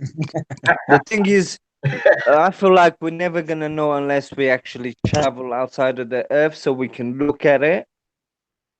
Yeah, you How know, how will we ever know though? you can get on a plane and fly around it. The thing is, I've been on a plane, Sniper, and you know, from what I see, everything looks flat to me. Yeah, of course it would. Have you been on a plane before? Of course. So you've seen the Earth. What does it look like to you? Does it look flat or does it look circular? It looks no, I wouldn't say circular, I would say it's flat-ish, but it's a curve. I've seen a curve. But Where did you see it? Where did you see it? On the horizon or what? yeah. Or what you could call an horizon, because the horizon ain't really a horizon. Yeah, I know, because from what I know, the rise is like a mirage. It's like an optical illusion, isn't it? In a sense, to a certain extent, depending, yeah, where you're standing, your vantage point. But it's only because the what you're standing on, the actual bend is not to the left or right of you, but in front of you. See, okay. You know what I'm saying? So the thing is going to dip out of you. And that's what it is. And the next thing, which is even easier, where do you live, bro? I mean, Not being too bait. You know what I'm saying? yeah, I'm on top of the hill. You know me. Right. You're on top of the what? The hill. Right. So is it flat? Nah, that I know that is not flat. Right. Now, when you go to Ali Pali, yeah, Yeah. through that telescope. Oh no! If you just look straight, can you see the whole of London? No. Why? I think it's to do with that optical illusion thing that you can't see so far out. It gets to a No, there's a certain hill in distance. the way. There's a Huh? hill in the way. On one direction, when you look straight from Yeah. there, yeah, there's a hill in the way. Fern Park Road, you can see it. The hill, it goes, and then things go down, well, the other side or whatever.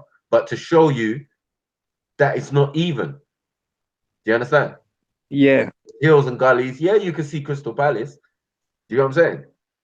But you can see the hills and gullies, and you know.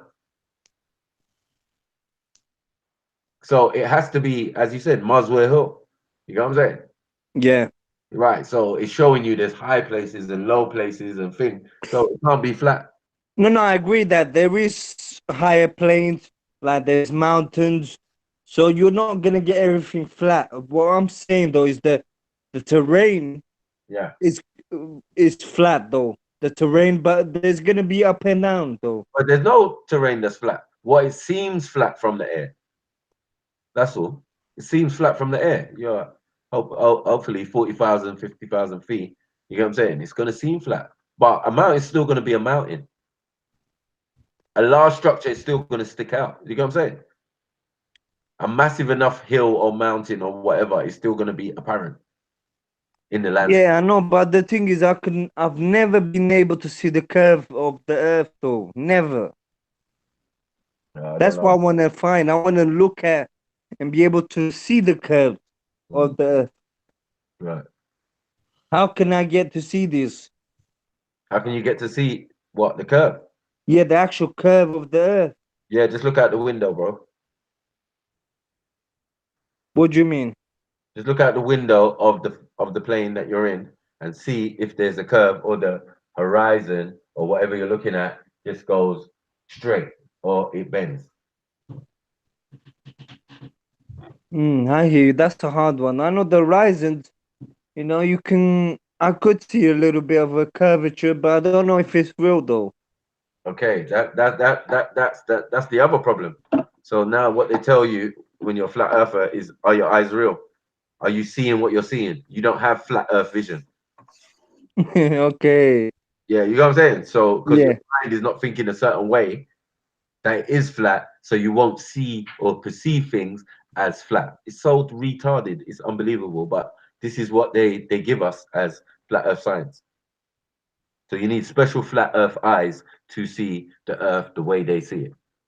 That's their excuse, because they don't want to use scientists.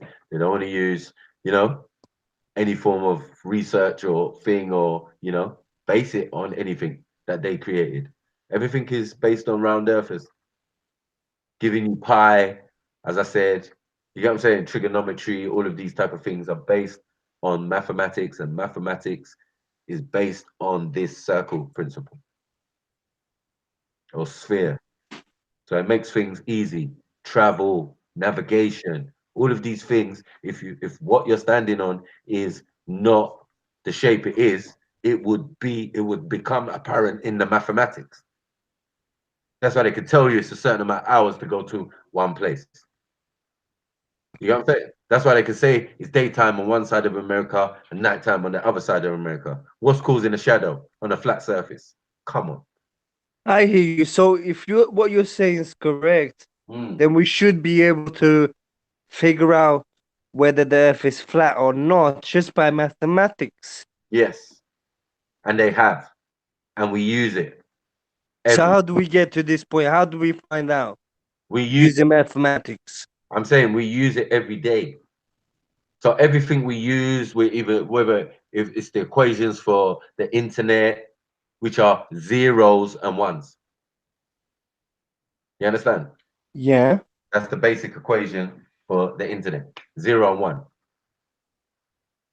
Isn't that like digital? 0 and 1? 0 and 1. I'm saying 0 and 1 digital. Still the circle and the line. Yeah. Yeah. So you reckon everything that we have, like all our systems and technology and science, is based on this mathematics? Right. On circular mathematics, pi, you know what I'm saying? Geometry, even the mathematics itself, yeah, should be correct enough to give you and angles and diameters and all of these type of things there are based on maths and you know what I mean? Yeah, that makes sense, man. I mean, from that side, it makes sense. The science side. Well, if you don't even know the movement of the sun, you can't even grow anything. So terrible. You get what I'm saying? Like that's a basic. So you have to understand the cycle of the sun and how it works and the moon. True. And in 28 days, it will flood the local river or whatever. And then you can do some irrigation and then grow some crops and, you know, do your thing. So these things are definitely significant. So they had to know what they were standing on, what's out there. You get me? And if the things out there are different than what we're standing on, it doesn't make sense. Because they'll show you the sun is a disc. Who's staring at the sun to know what shape the sun is? Yeah, man. It's interesting because, you know, under the flat Earth theory, it's like, how does the sun move? Where does the sun move to? You know, that's a lot of questions arise. And this has got a lampshade on it. You know what I'm saying? Yeah. Or because the 3,000 miles or 5,000 miles is not far enough. You get me? The 96 million miles that they say the sun is, or 93 million miles, yeah, they say the sun is. Man is not accepting that. Man saying 3,000. Like, whoa. Because you know, Snipe, if you go to Antarctica, they've got the sunlight 24 hours a day. How does that work? They've got sunlight 24 hours a day in Antarctica. Huh? They haven't got sunlight 24 hours a day. Certain parts of the planet, yeah, they might have a couple of days like that. Yeah, that's what I mean, yeah. Yeah, or complete darkness even for some places. You get me? Or the sun doesn't set. Like in places like Sweden and, you know, North, Norway, Finland, and those type of places. They have periods like that. You know what I'm saying? Yeah. Show it that we're on a tilted globe, man, not on a flat surface. Otherwise, they'll have the same as us. You know what I'm saying? Yeah. Yeah, that's even more. That's even more giving the game away. You know what I'm saying? If the sun only doesn't set, that means you are set in a different position to everybody else. It can't be on a flat surface. You must be higher on a round ball than those individuals. And Yeah, that makes sense because if we're on a ball, then we're gonna be at different angles and different heights. Right. And it's not like a ball like you think, like a smooth surface ball. It's more like a, what they say? Oblique spheroid. So it's kind of fatter in the middle. You know what I'm saying? Yeah. Yeah. Well, you know, People, and it's like the power of observation. The simple thing that every other bloody planet or whatever in our solar system is the same shape. Wow. You know what I'm saying? Yeah. They're gonna tell us our eyes are lying. Let me find a fucking disc out there with a fucking snow globe over the top of it. Then they've got an argument. Easy. You get me? Slap me with a fiddlestick. I am wrong. You get me? Observable in the universe. Show me one planet of that description. Until then, shut the fuck up. You know what I'm saying? It doesn't make no sense whatsoever to be lying to children, lying to yourself as an adult. It's just trying to think outside the box, but it's not really. You're missing the actual point. NASA is hiding other stuff. NASA is hiding those little green nomos that the Dogons was talking about. NASA is hiding all the gargoyles and all the cloning and all the other stuff they're doing. It's not only looking at space. You can do that on a computer. It's quick. You get all the satellite images, put them together, thing, boom, to Photoshop to make it look pretty. Because if you really saw what the Earth looked like, it wouldn't even make sense. Half-time covered in cloud. I've seen real pictures of the Earth. It's not worth. That's the thing, because all the pictures I've seen from the Earth, from what NASA is claiming that this is the Earth, they say themselves that all the image they use is graphic generated. So it means that it's not real. That's what they're saying themselves. Yeah, but not that it's not real. But it's the only possible way to do what they're doing. The planet is so big. You think one fucking satellite can record every single part of the planet? Makes no sense. Yeah, it's true, because the Earth is too big. All right. So it's going to do it in strips for certain satellites. You know what I'm saying?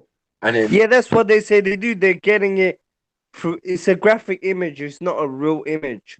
Well, no, it is a real image. Yeah. Or they could use what's the other thing they could use? Sound. Yeah. To map. Do you know what I'm saying? That will map any crevices and blah blah blah on the planet. Do you know what I'm saying? But we're talking about the shape. The shape is the shape, and the old pictures before NASA, before they had Photoshop and CGI and all of these things, yeah, was just some black and white image. You can barely see what's going on because it's bare clouds. Yeah, not only that, you know that the way they've depicted, for example, the continent of Africa, which is the biggest continent in the world, they've made it out to look small. So, like as though Africa is a tiny continent and Europe is massive. Well, on the maps or in real life? On the maps, I mean.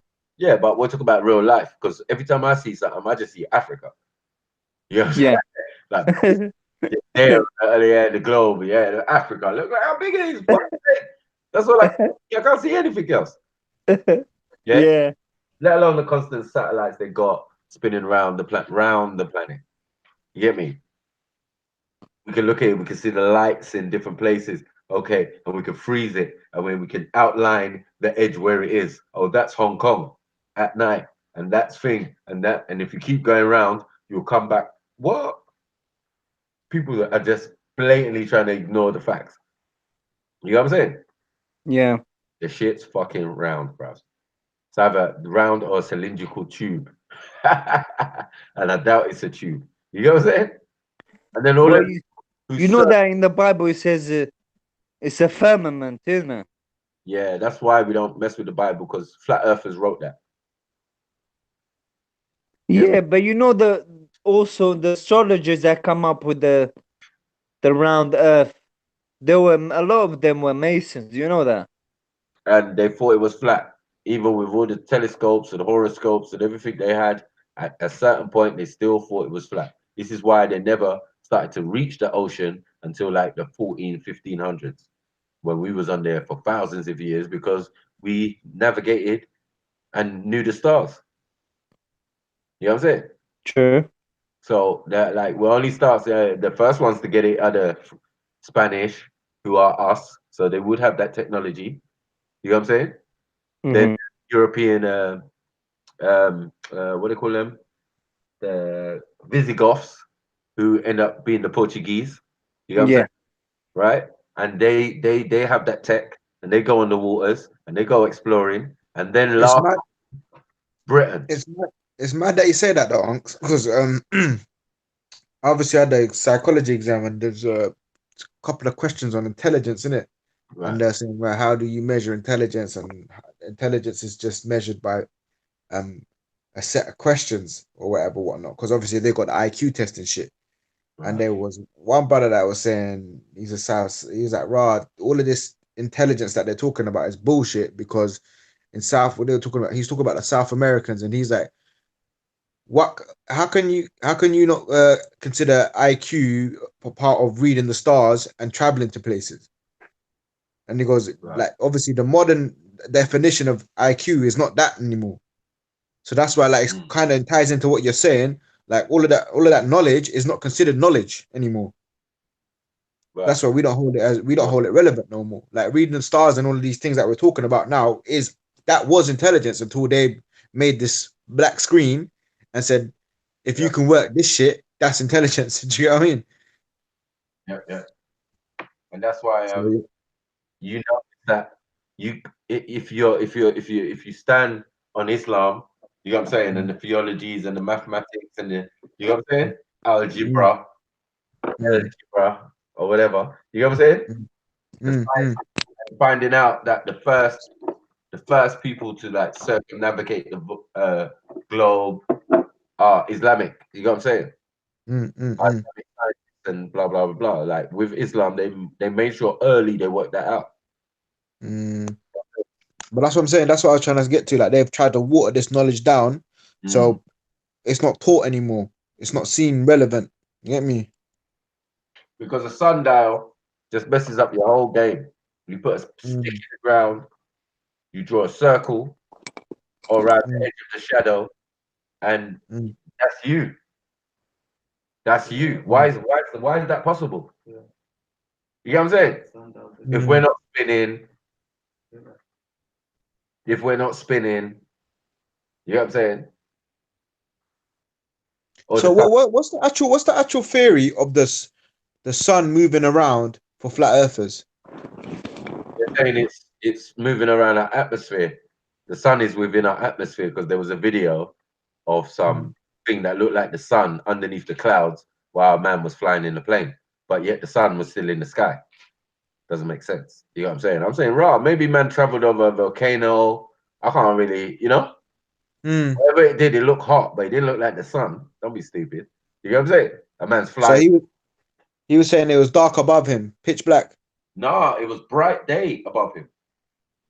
And underneath him, there was clouds, yeah? So he was above the clouds, and then there was something glowing underneath the clouds.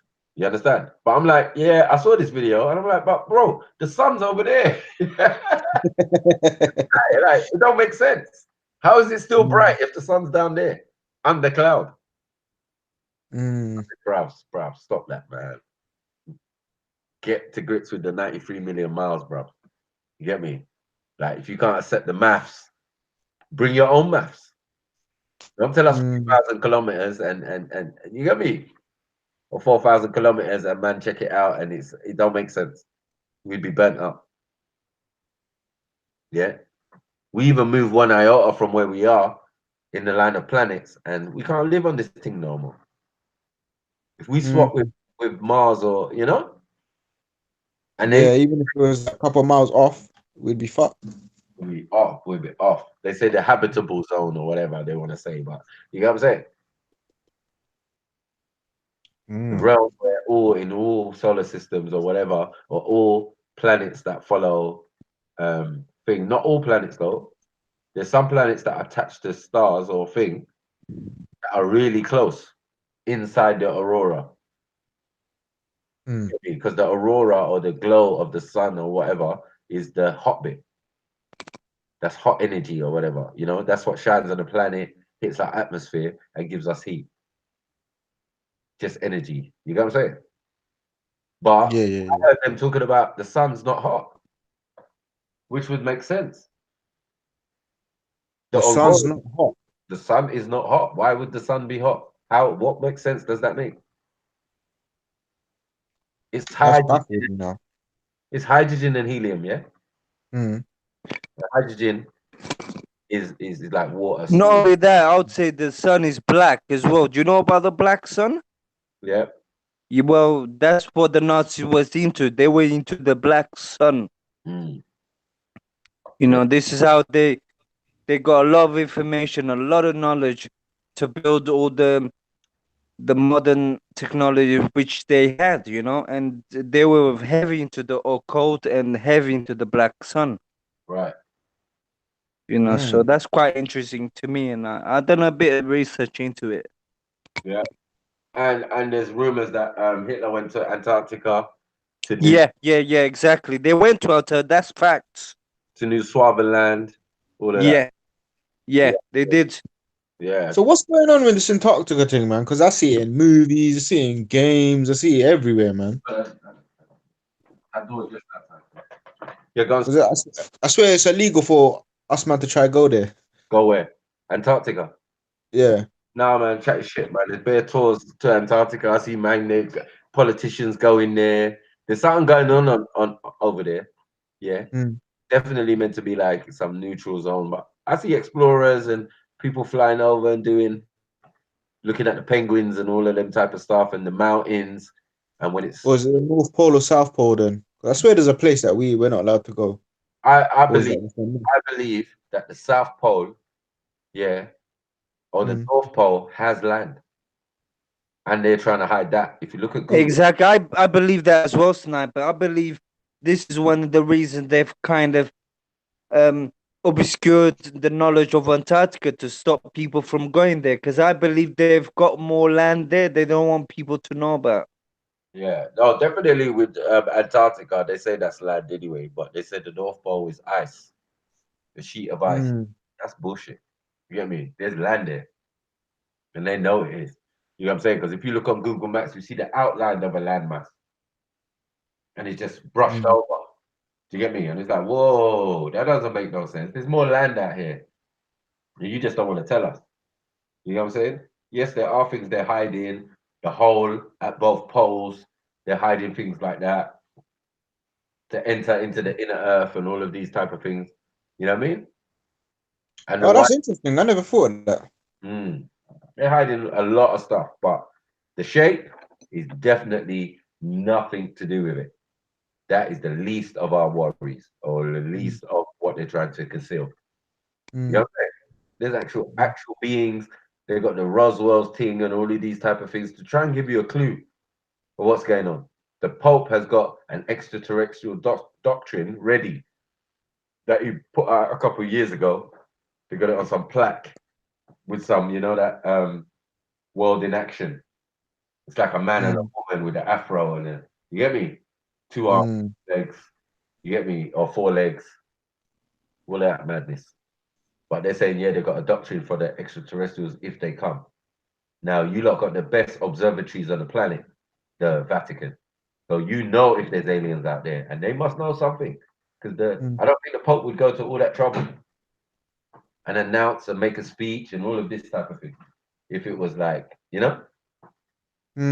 Yeah, if it was a fake thing, like, yeah. We've got an extraterrestrial doctrine just in case. I'm like, really? And how does that work? Because once they see aliens, for real, coming and shaking hands with man, your dance is done. Your religious dance is done.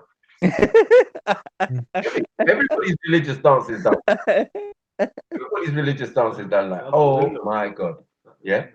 But from what I learned in my theology, some of these religious words and things actually is what man used to cool down the crafts and these type of things, you know? Man, I know a set of man who chanted Allah Akbar, you know what I'm saying?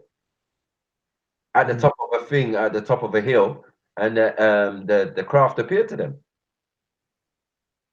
So there's a lot to be said about the words, some of the words being used. You get what I'm saying? Not the theologies itself. Do you get what I'm saying? Because you see what you showed us, that video of the descendants of the ancient Egypts. Right. That what they broke down there is exactly what they're showing Alien Beast Predator. Right. You know which one I'm talking about, any Unks? Yeah. Don't let me Yeah. pull a video of Mm. the what's it called? The KGB alien handbook. They found it. They found it a couple years ago, and it gives you an A to Z of all the extraterrestrial beings, and all of them, and there's in there Predator, you name it. You know what I'm saying? Like I'm like, oh shit. I've read on some of this stuff because like the Predator is called an Andromedan. So if you go into the alien thing, it'll be like, oh, A. It will say Albadarians, this one, that one, and then you'll see, yeah. What did that I just say? Andromedans, yeah. You know what I'm saying? And Andromedans look like Predator. They just put a picture of Predator there. Fuck it. You know what I'm saying? Yeah, this is the real. So it's like raw. And then what happened was after I found that information, then the movie comes out, Alien versus Predator, and the alien goes back to its home planet. Guess where it is? Where Andromeda. Right. So I'm showing you that look, they're making fiction, but there's reality behind it. Like if you just look up Andromeda, the beings that come from Andromeda, just normal on your computer, it's like, oh shit.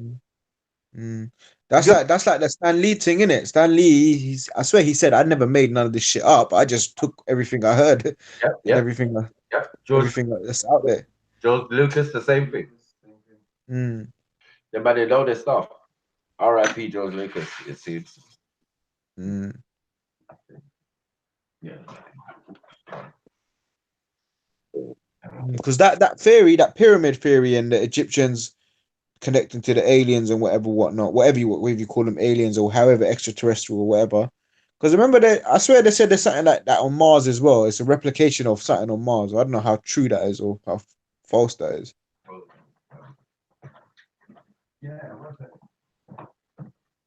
So I don't know, bro. Because like it could be anything still. But I do believe I don't know if it's out of this world aliens, but I do believe there's alien like beings. Man will call them Jinn still. And obviously in Islam, we believe that they live like thousands of years still. So a lot of this shit does make sense. A lot of it is spooky still, but some of it does make sense still.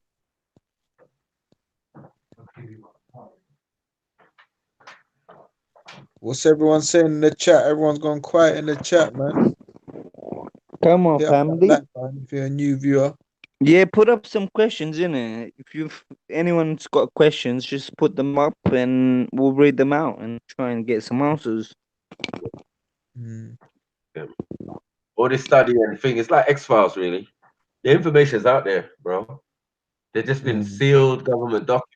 But after a certain amount of time, they have to release that information. You know what I'm saying? And once they release that information, then you realize, okay, I see what's going on here. What's going on? You know what I'm saying? Like 50 years later, you get the information, but it's all crossed out. The alien bit or whatever. They'll give you an alien document, you'll be able to read some of it, but the important shit is still crossed out. They'll say that's for national security.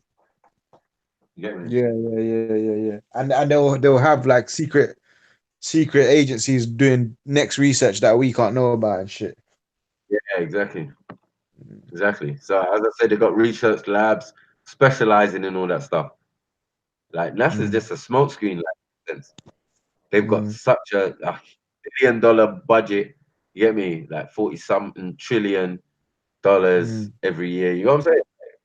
They have to justify that with little videos and all of them type of stuff and little takeoff of spacecraft, rockets and that. You know what I mean? That's another thing While that you they're mentioned. I was thinking, right, flat Earth, then we should really and truly at a certain point see a rocket hitting the sky. Yeah. Straight up. No matter where you are, you should be able to see that eventually. Yep. True story. So that's why rockets always go up and loop. They can't just go straight up and out the atmosphere. You will tear up. If it's moving at 1,000 miles an hour, what do you think is going to happen to it? Innit? What do you think is going to happen to a spaceship? If you go straight up, you can't. You have to go in a kind of loop. You get me? So you're coming straight, you're going straight out. You get me? Or you catch an angle, so you catch the winds and then go out like that. You know what I'm saying? Rather than go against the wind or directly try and go through the wind. Nah, bro. Not gonna run.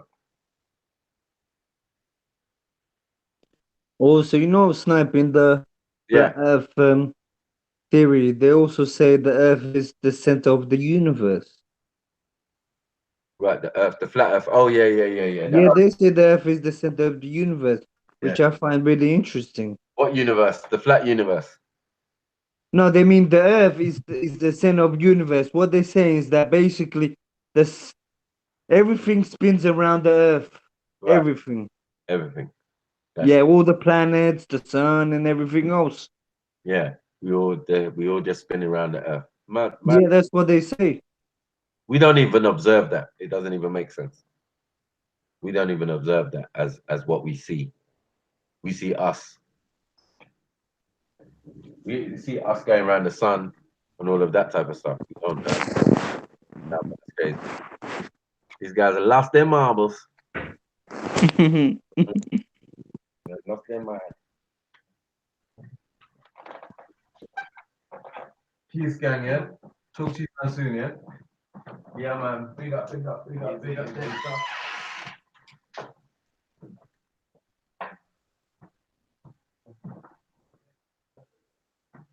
H.P. Lovecraft concept of gods. What the hell is that, fam? Yeah, my man wants to know about, what is it? H.P. Lovecraft concept of God. You know when you hear something mad like that and your memory bank's trying to figure it out. So HP, I just thought a laptop for Norway. Lovecraft, I was like, oh, God knows what the fuck that is. And then the rest just fell to shambles. I was like, what's going on here, mate? Yeah, I have no idea, you know. Come on. Yeah, there's bare myths and thing. So what's that? What's that? Because you got a question in the chat still. Let me see.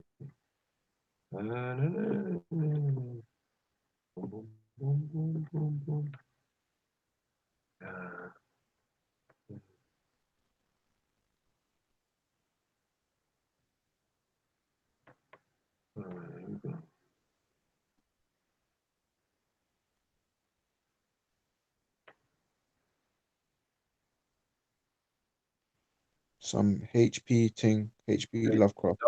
I don't even know. I don't know who HP Lovecraft is. Should I look him up? Yeah, well, if he's modded, HP Lovecraft was an author. Okay. Man like Shizzle, big up Shizzle. Don't know if you're still there. Lemon, look at the time, Lemon. Real out here. Come on. Past your bedtime, Lemon, man. Go to your bed.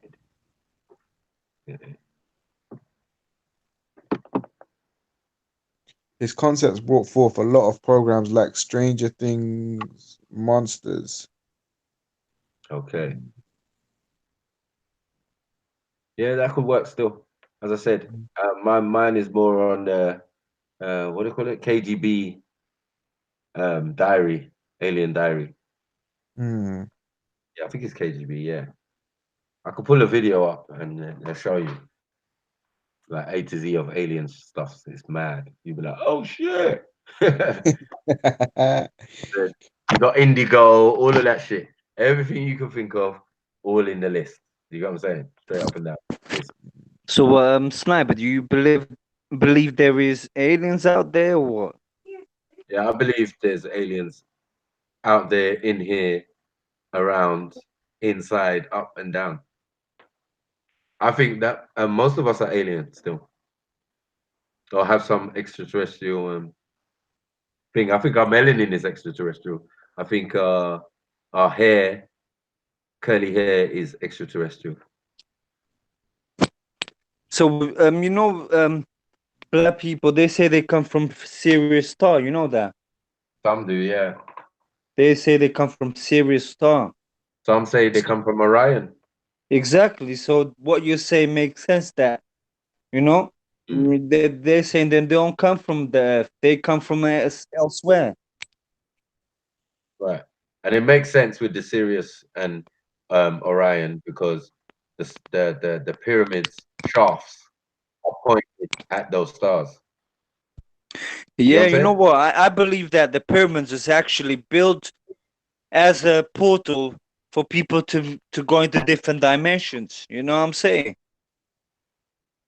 Yeah. Or as a representative as above, so below. So below, yeah, man. Right. But I don't think the pyramids just built just to look nice. I think there was definitely some esoteric, some powerful knowledge they had, which we're not aware of. Well, I'll give you a little clue because I'm fully aware. Go on. One reason was the planet is leaning 23 degrees off axis. So to prevent the planet just wobbling completely, they stuck pins. You know what I'm saying? All around the planet in the what do you call it? The places that had ley lines. You know what I'm You saying? know what? That's powerful what you're saying because I've done a bit of research into the ley lines, and what I found out is that there's powerful meeting points of the ley lines, and what they've done is they've built all the churches and the monasteries in those meeting points. Yeah. You know, Some of them. No. some of it. Some of Yeah, them some have. of it. Some of them have ancient monuments, like the Seven Wonders of the World. Oh, big up, everybody. Yo, big up, big up. Yo, big up, love, so big up. What's up? No, like, so, you know, I kept thinking about you when we were having this conversation about the flat Earth as well. I was wondering what soil's on. Nah, man, Flat Earth or on the round Earth? What's going on? So talk to me, man. I'm not flat Earth, man. I said put respect on soil's name. Don't be calling it flat Earth. Not flat. Dude, Earth is soil.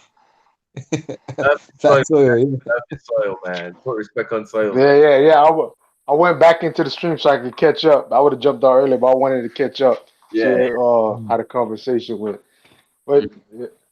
It's like one of the things that, like MAKU showed at the Dogon, it's like most of our ancients believed that it was a sphere or at least round or circular. Like, you know what I'm saying? From ancient times. From ancient times. And yeah, and we really researched flat Earth. It really comes from some white people at the end of the day.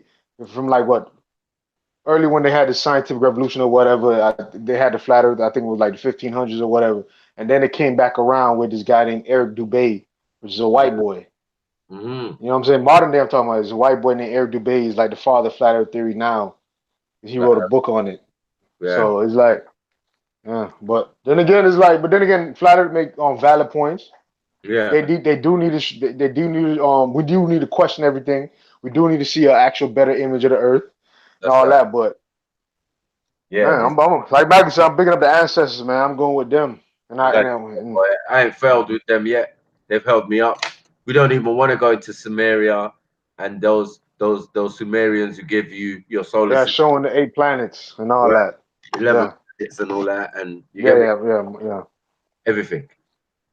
And they gave you the concept of 60. They gave you the concept of time. 60 seconds, 60 minutes. You know what I'm saying? 360. So they gave you the idea of a circle. They taught this. You know what I'm saying? Like, you can't beat that. You gonna get knocked out. Like, anyone who's talking and they say, this is Earth. No, it's not. It's called Tiamat. Why is it called Tiamat? Because the Sumerians named it already, which means maiden, meaning it was a water-based planet. Are we not 70%, 75% water? Come on. Like, get a grip. Let alone what we're sitting on. Right. So these Anunnaki or whatever, that's what they was teaching, man. They came down and taught man about the whole solar system, where they came from. They came from Orion, where the other ones came from Sirius for the Dogon. Do you get what I'm saying? And the crazy thing is, I truly know, like when I first came on this panel, so I already told you, I feel like I come from Sirius. I got an instinct, like I feel like I come from there because But if you ever study Sirius and what it means on Earth, so some of our ancient civilizations use that to even map their seasons or when they know the soil of the Nile Valley is going to get fertile, where you have where it starts over flooding and then it brings in the silt, the clays and the minerals from the river to fertilize the soil. And they planned it, and like everything was based on that. The festivals, everything was based on it. And then you realize the Dogons have that same knowledge, and they're creating festivals around the same Sirius star system. Oh, man, you just gotta sit back and realize how much time. I'm talking about. It had to been probably 20,000 years of just watching the constellations, watching the stars, seeing them move, and then mapping them down to even figure out what they know now. See what I'm saying? So you gotta be really amazed how much time, and exactness they did to create our calendars, man. Our calendars are based off of them. It's like it's crazy, man. It's very deep though, but. Well, imagine those people started to keep a king's list, and then the first kings of Sumeria and or Babylon or whatever you want to say, or Sumer, they lived like 45,000 years. You know what I'm saying? Like either someone's maths is wrong, but you can't say their maths is wrong because they're the ones who gave you maths. You know what I'm saying? Well, someone's wrong, but are they wrong? You know what I'm saying? And Yazin said something earlier. I wanted him to get into it because that's why I really jumped on when I got to the part when he was getting into the jinns thing. Like everybody got their different interpretations of jinns. Like I don't got the same interpretation of jinns as probably Yazin, like they're complete evil or whatever. And I'm just going off of my perspective. I don't know if he's going to agree to that. But I'm saying, imagine well, let me finish. What you were saying about the 1,000 years thing really hit me though. Because if it's in your religion that there's entities like this, man, you could like what MAKU just said, switch out the Anunnaki for the jinns or whatever name any religion, and you could fill in the blanks. Because I truly believe somebody gave some information to our ancestors. I don't know who, I don't know what they are, but hey, to me, it's evident to me. Most definitely. That's what I was saying. Like, obviously, everyone's got their own interpretation, alien, whatever name you want to give it, but we all agree, because the names and there's variations of, I heard it from this person, so it's different from what you heard. Do you know what I mean? Yeah. But it's the same thing, really. It's just different variations. It's like me looking at I could look at a thumb from one side and see the nail. You look at the thumb from the other side and see the fingerprint, and we both say we're looking at different things, but we're actually looking at the same thing. Do you know what I mean? Yeah. So with the jinn thing, like I was saying, like we don't believe that they're all evil, Zulu. I mean, so it's not that we believe that they're evil. There's good and there's bad ones. Okay. Yeah. So like the ones that we normally come across now, or so to speak, or whatever, are the ones that are spreading fuckery. That's why a lot of the time when you hear a Muslim speak of a jinn, it'll be attributed to some fuckery. Yeah. So where's the good jinns at? Exactly. Yeah. So hold on, what's the difference between a jinn and an angel then, or a jinn is an angel? Okay, so in Islam we believe that there's 3 different creations. There's humans, jinns, and angels. So the angels are a different being to the jinns. Right. And humans obviously being the third. And in Islam, we're meant to, like, what we're told is we're the greatest creation of the 3. Okay. And then the jinns, well, apparently, another interesting thing is the jinns were here before humans. Right. How were they here? So who was first, the jinns or the angels then? No, they were same time. Oh, yeah, same time. Okay. But on Earth, the jinns were here before any of us. Right. Okay. So what was? Hey, MAKU. What was the religion? Yeah, sorry. Go on. No, you ever heard of you ever heard? I know you just bring up this Sumerian one, but you ever heard of Manetho? He gave a chronicle of the kings in pre-dynastic Egypt, and he said they were gods. Right. The gods walked on earth among us at them times, like in them ancient times. And you telling me the jinns were before humans? Right. So there's a lot of similarities throughout these religions, man. But finish what you're saying though. Yeah. So now also what I've like how because when I heard about the jinns, obviously I was thinking, right, what's going on here? Like, what's really good? And then I started doing the research into the jinns and whatever whatnot, into the jinn world and whatever whatnot, and I found out that they live hundreds and hundreds of years or thousands of years. Right. So you can get jinn that are mad old, and obviously in the concept of in Islam, a shooting star is not really a star. Yeah. It's not really a What star. is It's an entity. Oh, really? Yeah. It's like either a jinn or whatever, something. So, it's something flying across the sky. Right.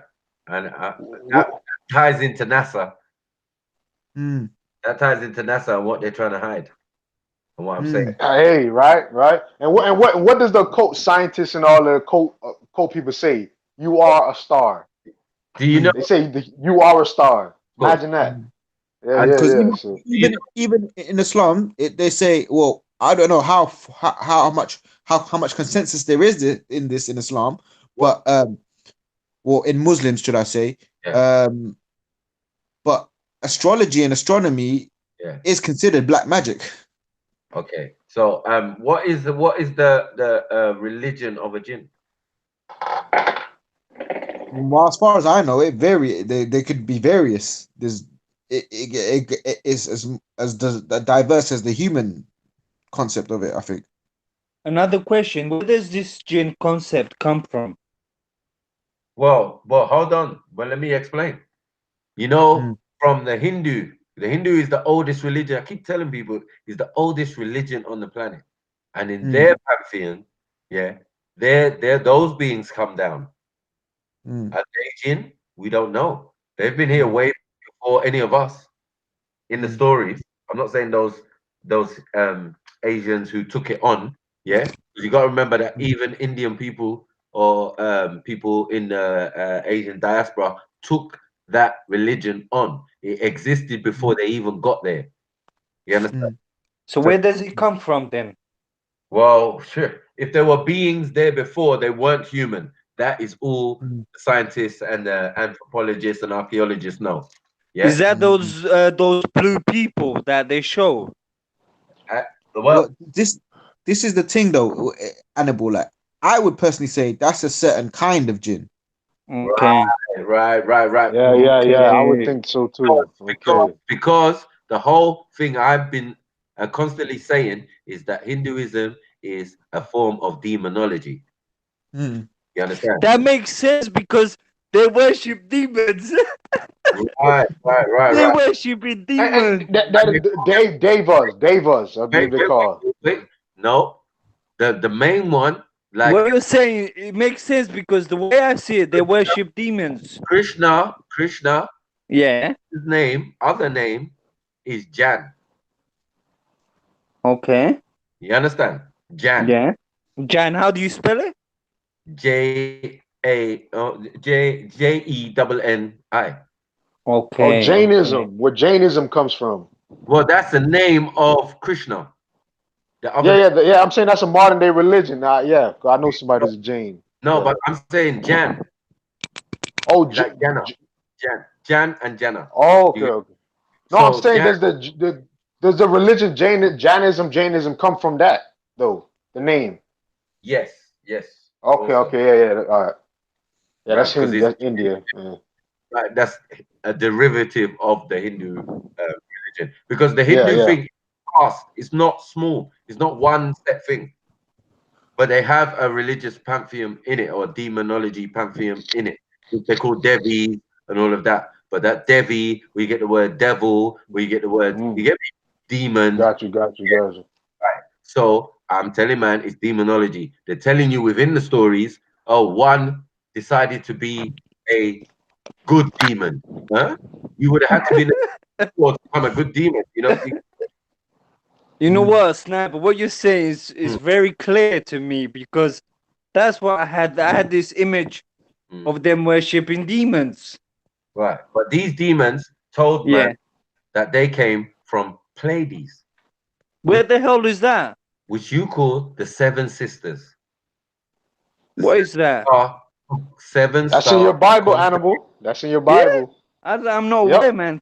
Let me break it down. When Job thought he was questioning God, God asked him, "Do you know how the Orion was made, or the star Pleiades?" He literally asked him that. Orion and Pleiades you can find in the Bible in Job. When God asked Job, "Do you know how they were created?" Because Job was trying to question him, why you destroyed Sodom and Gomorrah, why you turned them into salt, all of this.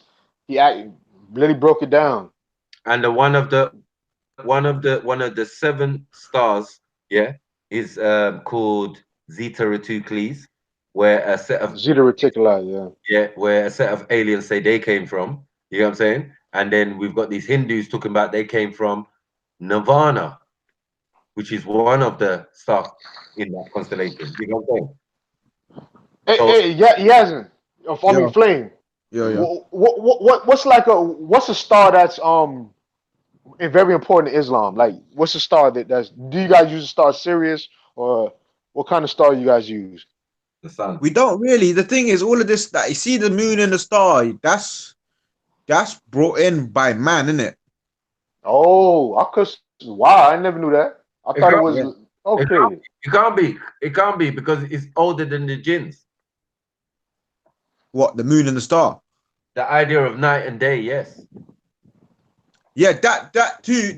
But what I mean is like the symbol being on a mosque or on a prayer crescent moon. Yeah. Okay.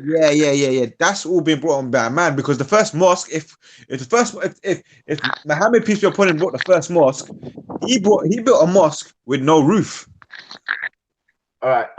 Wow. Okay. Yo, you gotta slow this down, though. First time I'm hearing all this shit. A mosque with no roof. Let's see. I thought you guys had to have a dome. Hold on. Let's see if what he's saying is correct. Because what I know is that the crescent moon and the star are symbols of Shiva. Oh, so that goes back into demonology then, basically. Okay. Okay, we're getting somewhere now. And it goes into what? The oldest religion on the planet. Okay. No, but that's what I mean. That got brought into it. That by wasn't. Man. Yeah. But it can't be. Think about it. If the idols were there and some of those idols had those symbols, the crescent moon and the star was a symbol of the statues of Allah and Alat. Allah, the symbol of the male principle, had the crescent moon and the star as his symbol. So yeah, I'm not disputing that. I don't disagree with that. As the idol, I'm talking about. I'm not talking about the theology. I'm talking about the idol. Do you get what I'm saying? Yeah. So I'm saying you can see in multiple areas in that area, and it only makes sense because Asia's not far. You understand? And everything, all the knowledge of the Sumerians mixed with all the other knowledge of all that area, you can see how it was a melting pot of Hindu, a Sumerian, which are part Hindu as well. Do you get what I'm saying? But this is the interesting thing though, because in most of the key, I don't know most of the key, but I would say fundamentally what I hear from most religions is only fear the creator, and what we're taught in Islam, or what I learned is, back in the day, these people were fearing all these entities, and lo and behold, they started worshiping them, because obviously, like, I don't know, like if. It's like how it is on the road, isn't it? Like it's not so-called worship, but a lot of man fear certain man, and they just do certain things to certain man just because they fear them. Listen, was as you know it, yeah? Was Shaitan sent down here? Was he sent down here? Yeah, was he sent down to this place? Yeah. Right. So if he was sent down here, what was his religion? Well, clearly he must have been a Muslim if he believed in everything, like before he got into the situation. Wasn't Satan God's favorite angel though? I don't know. They wouldn't have called it Muslim. I don't know what they would have called it, but yeah. This is before the creation of Adam. Obviously. Okay, yeah. This individual exists, obviously, because we're gonna see Adam made, and he's gonna be asked to bow, and he's not gonna do it, right? Because he believed that he'd been made in a cycle. You see, all this idea of fire, or smokeless fire and energy, these beings, is only giving you a principle of particular cycles. So what Shaitan is saying is that I was created in a lunar cycle. You understand? You bring in this little sun cycle guy, you got what I'm saying? You got what I'm saying? So it's in different periods. So I'm older than him because the previous period would have been a lunar cycle. And like just now, for us, we've just come into a sun cycle. So in the year 2000, or when we had a epoch, yeah, where all the planets line up, right? When that Uncle, what years are we talking? So when did we leave the other cycle? I think it was like 2002. Oh, so it was in this millennia, yeah? Yeah, no, I'm saying it. The last epoch, we didn't have an equinox. We're supposed to have an equinox, yeah, every 25,000 years. Yeah, 24,000 years, yeah. So epoch is 50,000 years. So what we did was an epoch. So it's like a figure eight. Okay. So I'm saying our sun go in a figure eight cycle. So so the epoch is 25, yeah? No, epoch is a 50,000 years. So that means done the full circumference, the full figure eight. So the equinox is a 25. Is the 25. Okay. One cycle, and it's going into. You know what I'm saying? So we just had. Okay. I get you now. When that happens, the planets. That means all the planets are in a row. You understand? So when that happens, all the planets are in a row, and that only happens and takes place every 24,000 years. We're lucky enough to see one in our lifetime, yeah. But I'm saying that was like a couple years ago. You can go back and pull it up on the internet. Oh yeah. No, I hear you. You just jogged my memory now. Still, it was more than one planet that was aligned. That I remember that. Right. All the planets. More than two. Sorry, yeah, more than two. So if you wanted to, you know what's funny though? You know what's funny? You talking about that to 2001. Check the the Ethiopian calendar. You know, it's the new year for the Ethiopian calendar is September 11, 2001, right? Oh yeah, we know that. Yeah. So it would also match up with the Mayan and certain other calendars because those. Yeah. So and another thing. So who was the man that put the star and crescent on the temple? Then, if you said it originally never had a star, I mean the moon is a star or whatever. So, but who was the guy who first did it? Put the I don't know, to be honest. I've done a general research of it, and like the first time they got back on the mosques was during the Ottoman reign. Oh, that's way too late. That's way too late. That's like almost 1,000 years after the fact, right?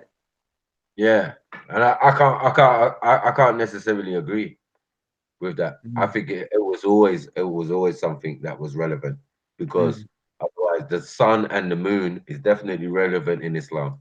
You know what I'm saying? It only makes sense. I would think so because of the Ramadan, how you would check. Right, that's lunar. That's lunar. No, that's lunar, and that I would say that's time. But with the even with the Ottoman thing, like what I said, the Ottoman, that's the farthest I can verify. But I would have to agree with Unks and say it's probably way close to that because if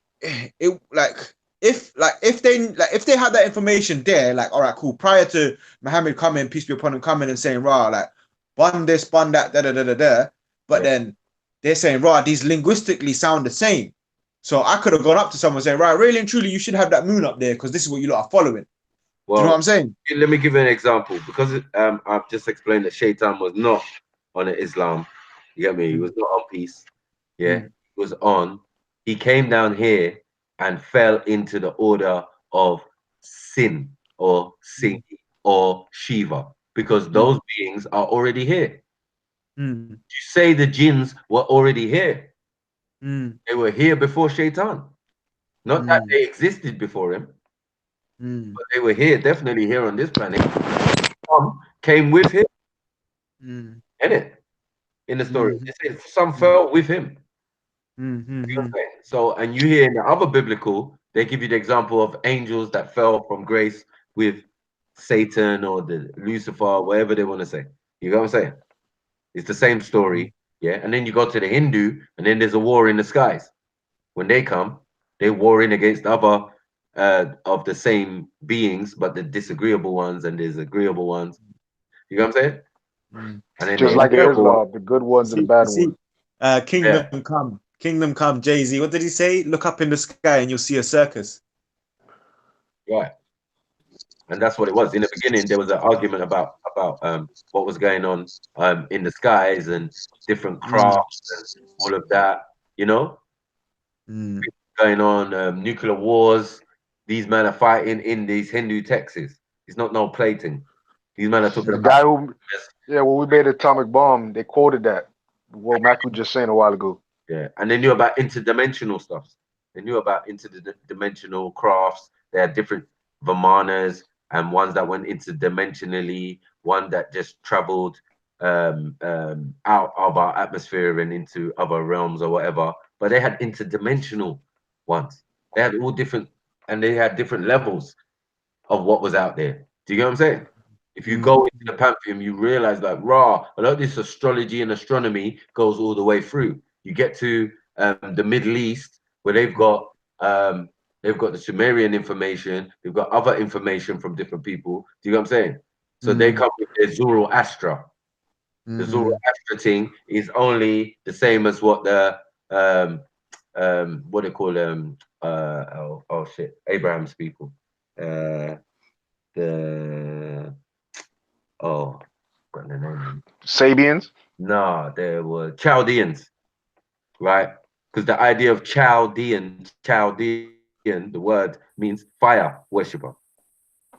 You understand? So they were also Zoroastrians, but fire worship is a Hindu practice. You understand? And they have temples where they worship fire and put their hands over the fire and It's not as crass as people would overstand it. Do you get what I'm saying? Fire brings Some heat. parts they burn their wives alive in fire. If the man dies, they burn the wife alive. Sometimes, sometimes, and obviously they do what do you call it? Cremation. So obviously fire. Yeah, that's what Soil's saying. Yeah. No, it's not even cremation. You still alive. Like if your husband died, they burn you alive. The wife, all of his wives. That's a fact. Yeah, imagine. Is it India? Somewhere in India. I forgot the place, man.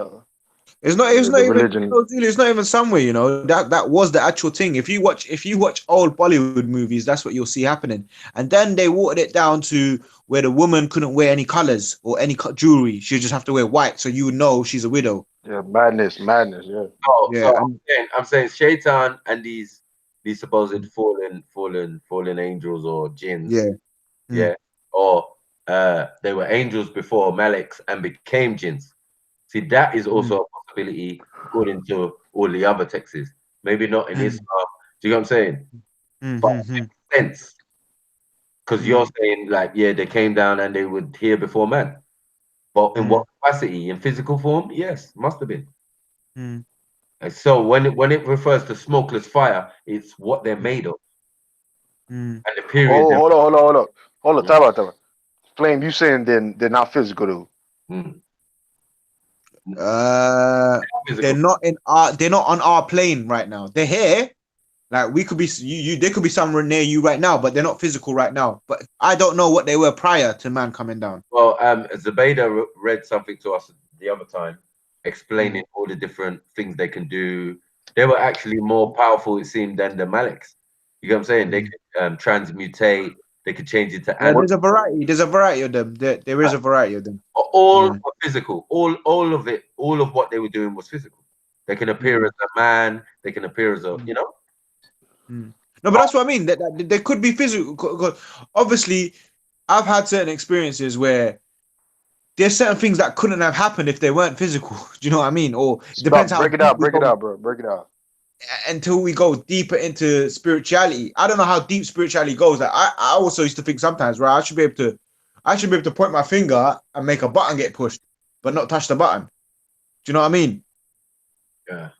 Well, so the funny thing is that even before in another pantheon or in the more Sumerian or ancient texts, they tell you that Shaitan came down and mixed amongst these we should call them Luciferians because they lived on Luna, the moon. before they Okay. came down here. These Hindu demons or whatever. Yeah, they lived on the moon for like what was it? I think it was 9 or 10 million years. You know what I'm saying? And then came down here because of the war. Because the other beings attacked the moon, and then they came down to the earth, and then there's the war in the skies in their pantheon. You get me? So I know this is gonna sound, I don't know how people are gonna take this, but I always see it in the movies, in it. So that will remind me of Transformers and the A little whole bit. story, the whole story Right. of that as well. So falling down and coming down to earth. You Yeah, get me? yeah, and continuing the war.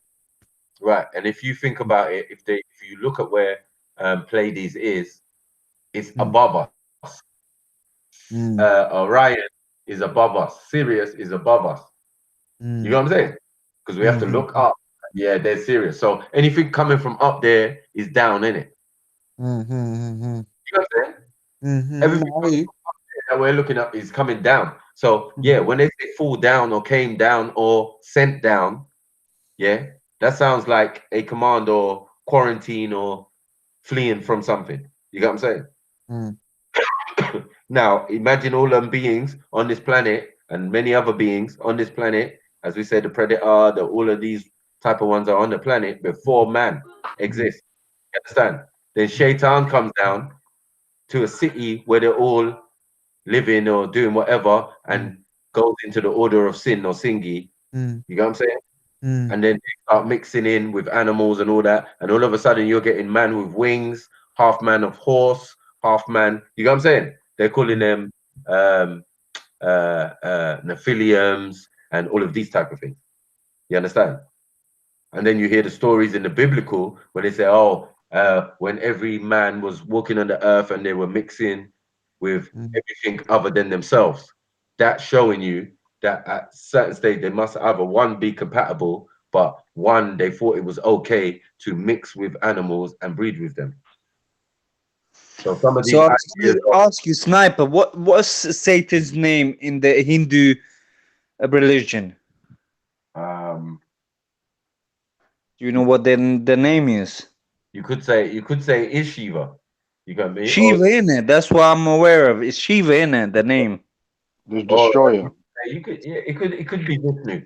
Whichever one, you know what I'm saying? It's one of them. It could be Brahma. Okay. Yeah. So yeah, it just depends. You know what I mean? But I don't think it could be sin thingy, because obviously he came down and they already existed and he went into the order. Because it's supposedly Cain who marries Sin or Shiva, according to the biblical. Because they say that, Cain left out of the garden or went away from the family after killing his brother. Yeah. And he went to Nod, the land of Nod, or Nud, or Nadimad, which is the Sumerian deity. You got it? And this is in the land of what we're calling Saudi Arabia today. Right in the middle somewhere. You know what I'm saying? Hans, what do you think about the throne of the devil? Have you ever heard of that? Yeah, that's the seat of the Vatican, in the Vatican for the Pope. You're laughing. Well, you don't think it's real? No, I just find that funny still. No, that's real talk. The Vatican, they're like the Vatican is the richest organization on this planet. I'm telling you, family, because I've done extensive research into these people, and they've done the most atrocious crimes to humans on this planet. I'm telling you, and they've acquired so much money, so much wealth that you wouldn't even believe it. Yeah, 100%. Because that's like, obviously people say, the Industrial Revolution and all of these things sparked the Renaissance sparked this so-called human genius and this, that, and the fucking third. But what really happened is these men went around the world supposedly for material gain, and then come back and they robbed us of our material possessions. But what they robbed us of was our spirituality and our true connections and our methodology of connection, and then made us start from zero. That's right. You know, it's really important to say this to the family, but they actually robbed the knowledge Mm. the ancient people had, and they robbed it and they kept it in their vaults, and it's under the Vatican Library, and Mm. it's been there for hundreds of years, and it's very powerful information because it's got to do with this knowledge, what we're talking about, religions, about Mm. God, Satan, etc. They've got it all down there. I'm telling you. But this is what I was saying about man, them are saying, yeah, they're going to get oil and they're going to do this and they're going to do that. All right, cool. If that was the case, if that was the real reason, you think we'd know that? Mm. Exactly. Sure, they wouldn't even tell you. That, I mean, because I remember Styles P said it, and before Styles P, it was one of the 33 degrees. One of them brothers said it, like he's like, Rao, like we're at such a stage is we have to give you your truth. So we'll present you the lie, and then we'll give you the truth. Exactly. Which is That's also what a lie. we've been doing for a long time, man. So it's If a you bit ever read the Kabbalion, there's a saying I always tell you: everything is half truths. Mm. Just think It's about it like like that. that. It's like that. And I always say the oil is there's something under this earth that they want. Obviously, there's something like there's a lot of stuff that's in earth that that is connected to us, connected to all these things that we're talking about. And Babylon wasn't just in that area just because man said, yeah, I'm gonna chill here and call this Babylon. Because they could have so supposedly shifted Babylon wherever. But now if we check the geographics of everything, why are they still fighting for Babylon? And they're supposedly saying it's because there's oil there. Let me share my The screen. thing is, my belief is that the real power of this earth is spiritual power. And who holds that power is the Vatican. And this is why they hold so much information, so much knowledge in their vaults. Because No, but this is oh, the animal. Sorry to cut you in. Just to correct that, they actually don't hold the power. They hold the illusion of power. This is why they're still fighting for all these places. Because if someone was woke and went to these places, which they are fucking scared of, if someone was woke and went to these places and actually chose to figure out shit, it'd be a problem. But right now they've subdued everyone and now they're fighting for these places. Do you get what I mean? Even though they've still got a mad hole on it, but they've got the illusion of power. There's knowledge there, but that no, knowledge. it's true. It's a spiritual power. But what they do is they use this power for wickedness. So you know what I'm saying? They don't really have that power. It's just they use it for wickedness. And once people can wake up and see the truth, then they'll lose all their power because it's just an illusion. That's my belief anyway. Nah, I feel you. Yeah, man. What are you showing us, Unks? What's going on? Boy, Yeah, I'm seeing something on your. Oh, the alien book. Yeah. Oh, I didn't even get a look at that. I had it on pause. I didn't even get to look at that. What are you showing us now, though? Yeah, I was gonna show you it still. Yo, Mills. I didn't want to show you a long one though, man. Yeah. It's an hour and something. Oh, fuck it. How long? But I can show you a little bit of it, I suppose.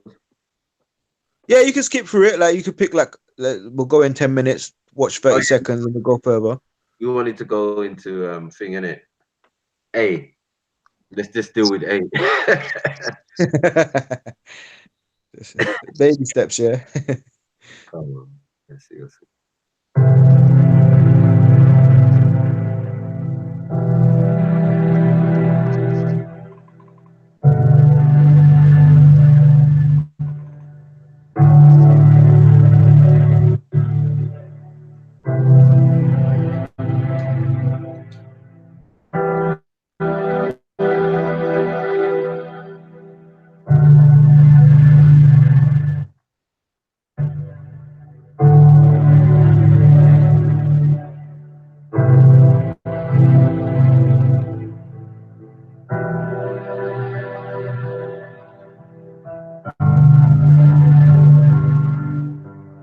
Hellboy.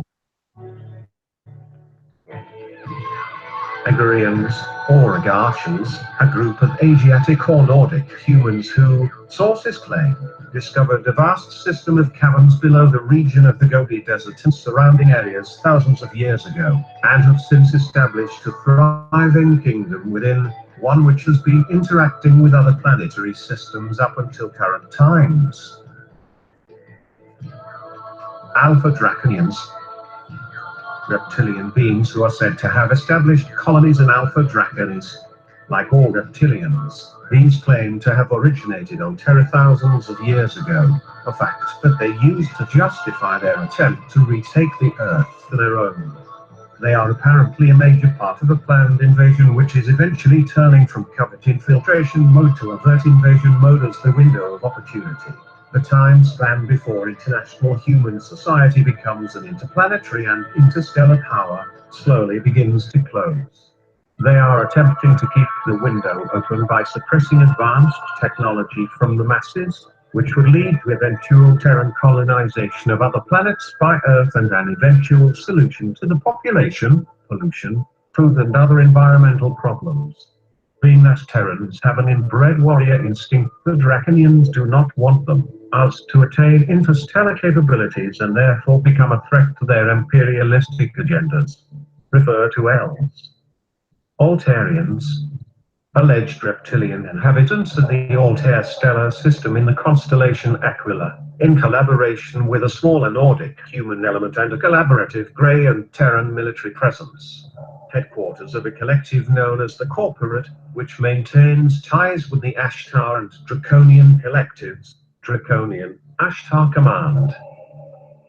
Amphibians, similar to the saurians or reptiloids, yet being hominoid creatures with reptilian as well as amphibian-like features and are semi-aquatic in nature. They have once lived on land, yet became more aquatic over the centuries.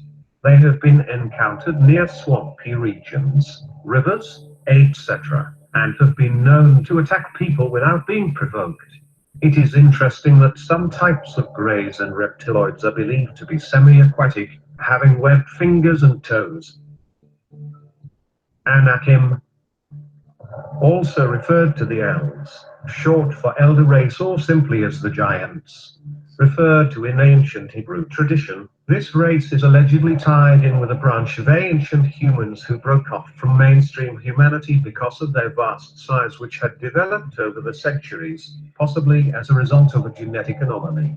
They are said to range anywhere from 9 to 11 feet and in some cases even 12 feet in height, although in configuration they are remarkably similar to international humans. Are said to possess a means of molecular condensing and expansion which allows some of their kind to mingle among humans on the surface. They have allegedly been encountered in deep and extensive cavern systems below the western part of North America, as far north as Alaska, as far south as Mexico, and as far east as Texas. They are believed to have interstellar traveling capabilities. Andromedans.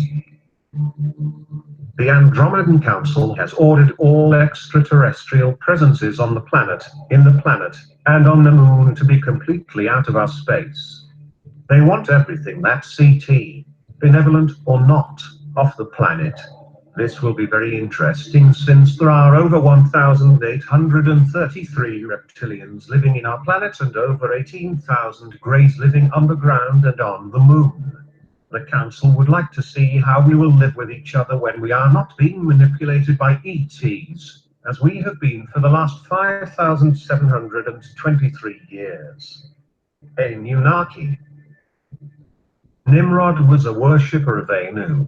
Nimrod, unlike Abraham, did not believe in an unseen deity.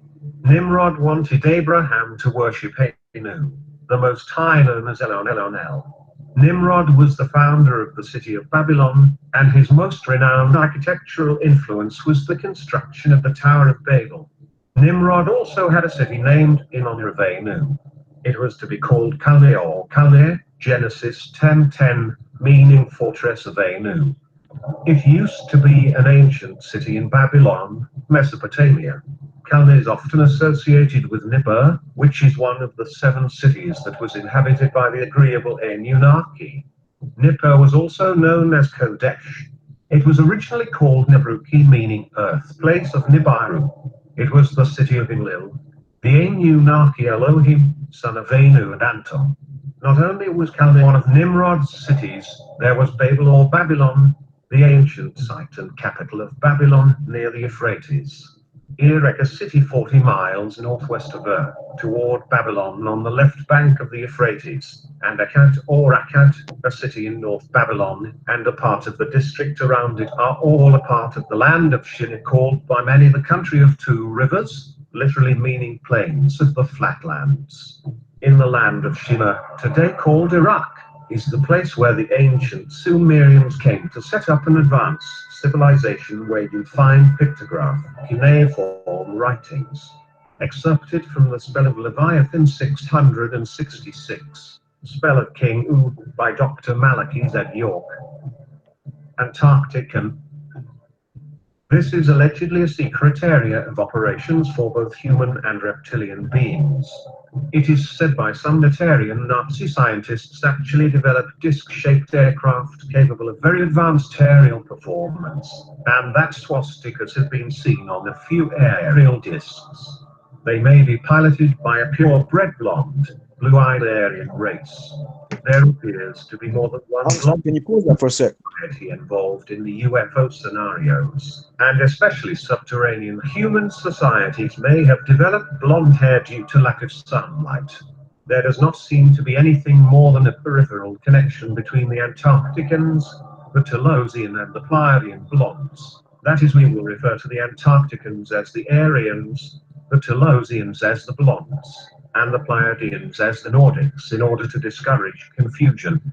The Antarcticans may consist largely of badge-consigned purebred blue-eyed, blonde aliens who became victims of Hitler's obsession to create a super race, and as suggested by Harbinson and others, most of these may be controlled through manipulation and implants. Can you pause that for a sec? Yep. You see the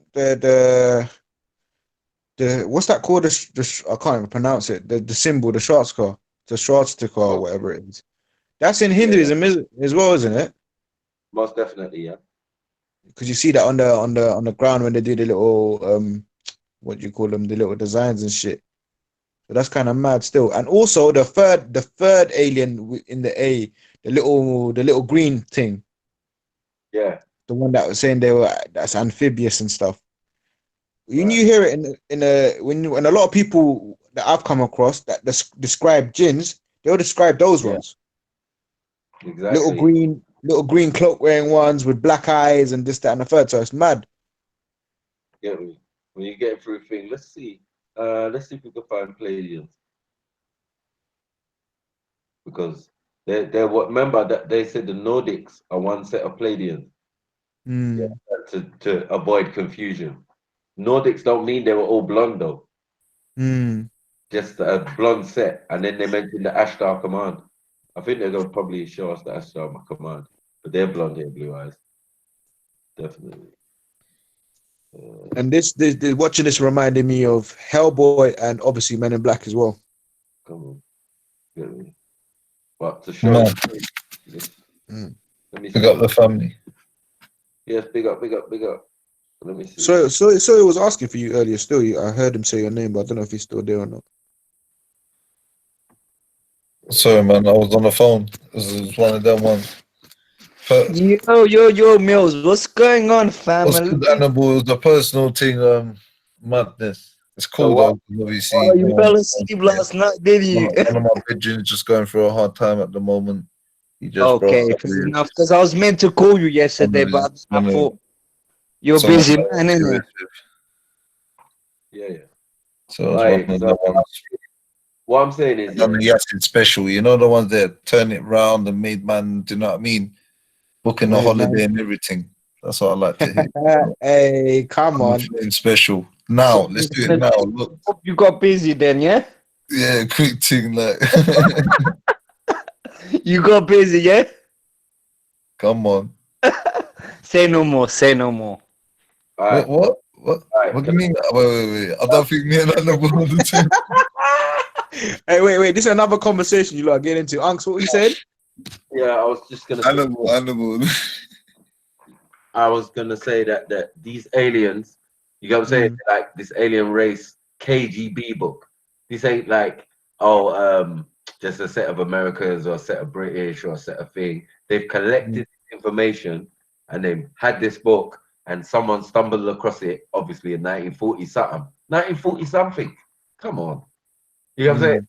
They're already telling you and listing the aliens. We haven't even got the American one. Imagine what the American one's like, but they probably use the same format. That's what they're saying. That's what this is what people have lost on, isn't it? That they think the Cold War was what it was. Yeah. Well, it clearly wasn't, because both of them sides were on some different kind of fuckery when you do the research. Right. And how many of these beings are claiming this planet? You know what I'm saying? Bare beings claiming this planet. We're there thinking we're the only ones on this planet. You can't be the only one.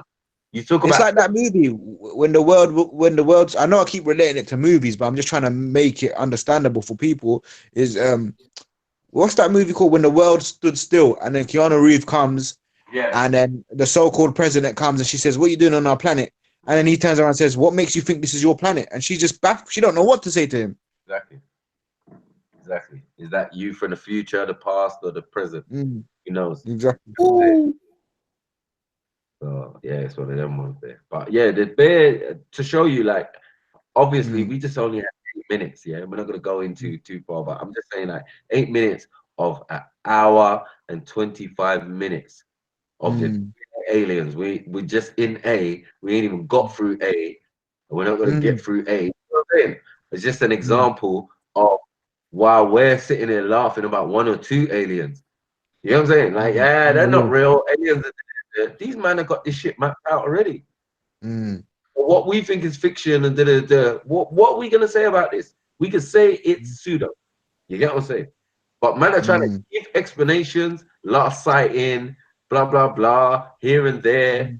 This one linked with Hitler. This one Man are bringing Delil. You know what I'm saying? But this is what I always say to people. I always say to people, like, okay, try sit here right now and make up something new. It has to come from your memory bank. It's impossible for you to sit here and make up something new. Definitely, I agree 100. There's nothing new under the sun. Everything that we are saying is been done before already. And you have to draw upon something to get this sort of, like, if I wanted to create something, I would have to use what I already know. Exactly, true. You know, in Africa, Sniper. According to African tradition, they believe there is beings inside the earth, aliens living inside the earth. Do you know about that? Yeah, most def. But I'm saying, like, a lot of these things will be documented, like, in things like this. Obviously, like the ones Hitler met with, because we've heard of the rumor that Hitler didn't die. Hitler disappeared into New Swaziland, a land claimed by the UN and all of these organizations. But look it up and you'll see, like, it really exists. They've got an international embargo on some of that land there, that people can't go there. And last place Hitler was seen was off the coast of Argentina. You know what? It's the same thing which they say about Tupac. They say that Tupac did not die. Tupac was actually working for the government. Then he just was disappeared, but he did not die. I hear you, but Hitler ain't Tupac. Hitler's definitely more important. And if they were trying to preserve that DNA or try to preserve that individual, they could send him underground or inside the earth. Okay, When Hitler made sure he went to Asia to try and learn the secrets and find a weapon or find something that was going to aid him in winning a war. You understand? So he delved into the esoterical, and that's why he came with the Hindu symbol of the swastika reversed.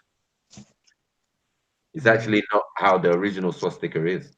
Not only that, you know, the swastika is the wrong way around, because they have the swastika in Africa, but it's the other way around. It's the proper way around. You know, it's very ancient symbol, and it comes from Africa.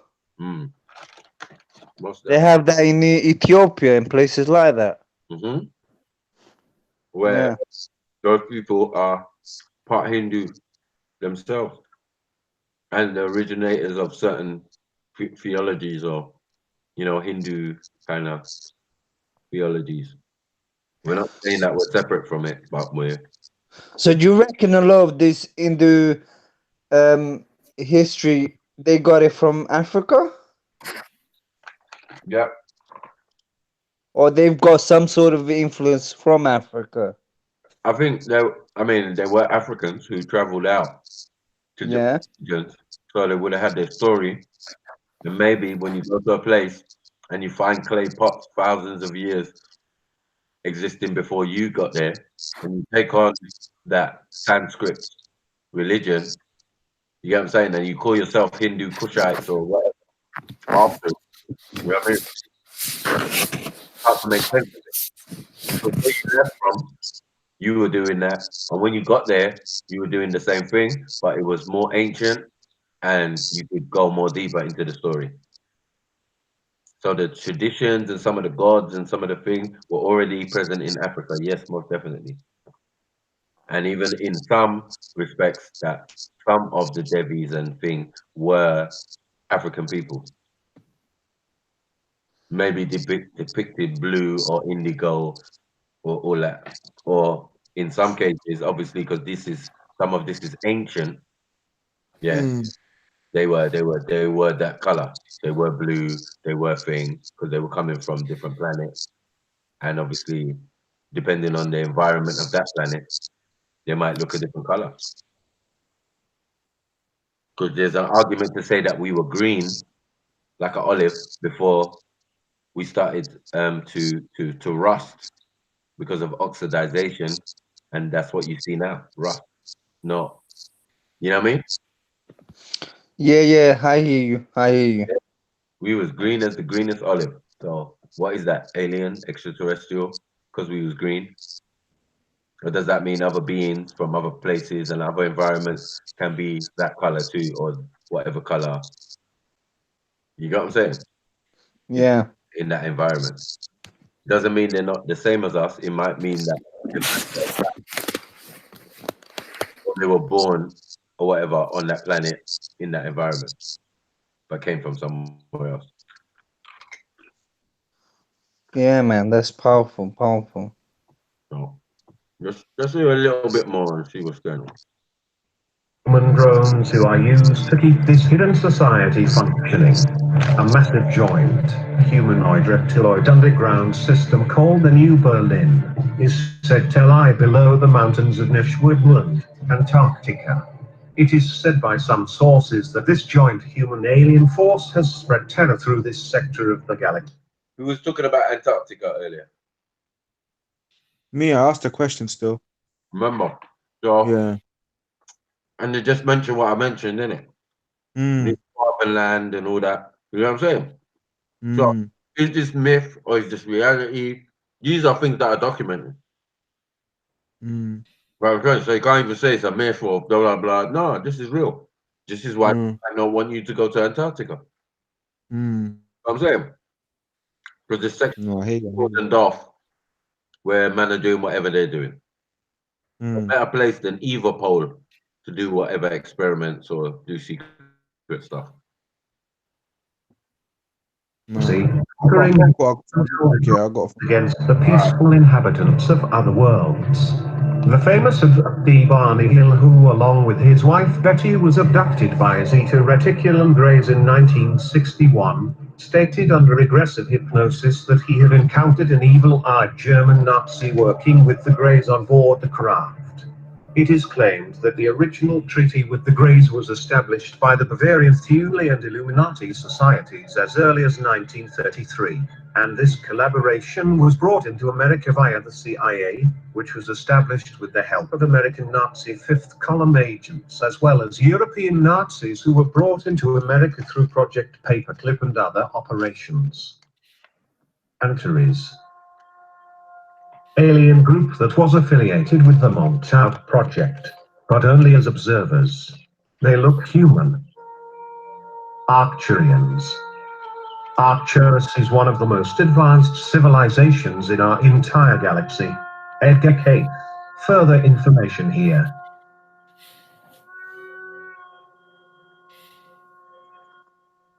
Veterans. These are humans, usually described as being benevolent by comparison to other groups, who are said to inhabit vast and complex cavern cities beneath southern Brazil and surrounding regions. The term Atlantean or Atlan in reference to these races has been placed upon them because of the fact that these cavern networks along the east coast of Brazil were reportedly once a part of the antediluvian Atlantean Empire. The present inhabitants have no direct genetic relation to the ancient Atlantean society, which is said to have controlled these cavern systems several millennia ago, but are referred to as Atlanteans simply because they are descendants of those who rediscovered and inhabited the ancient Atlan installations. As in North America and other continents, both common and nommo-like humans have been encountered here, some of which possessed advanced aerial or disc technology. The Telosians claim to have some connections with South America, especially the Mato Grosso region, where a sister city named Posid exists in a large cavern system underground.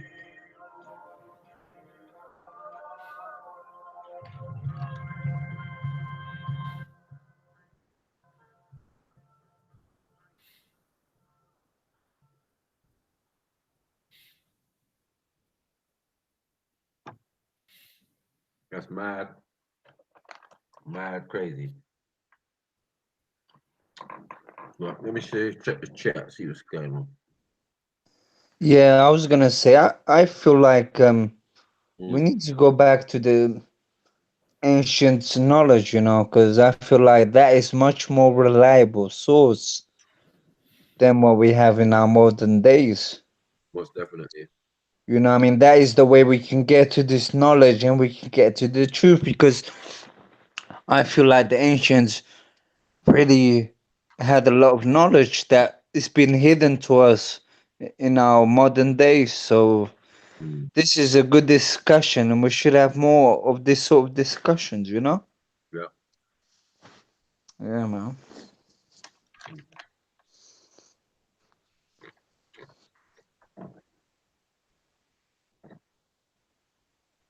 Country hi-fi. Pseudo. Could be. But you gotta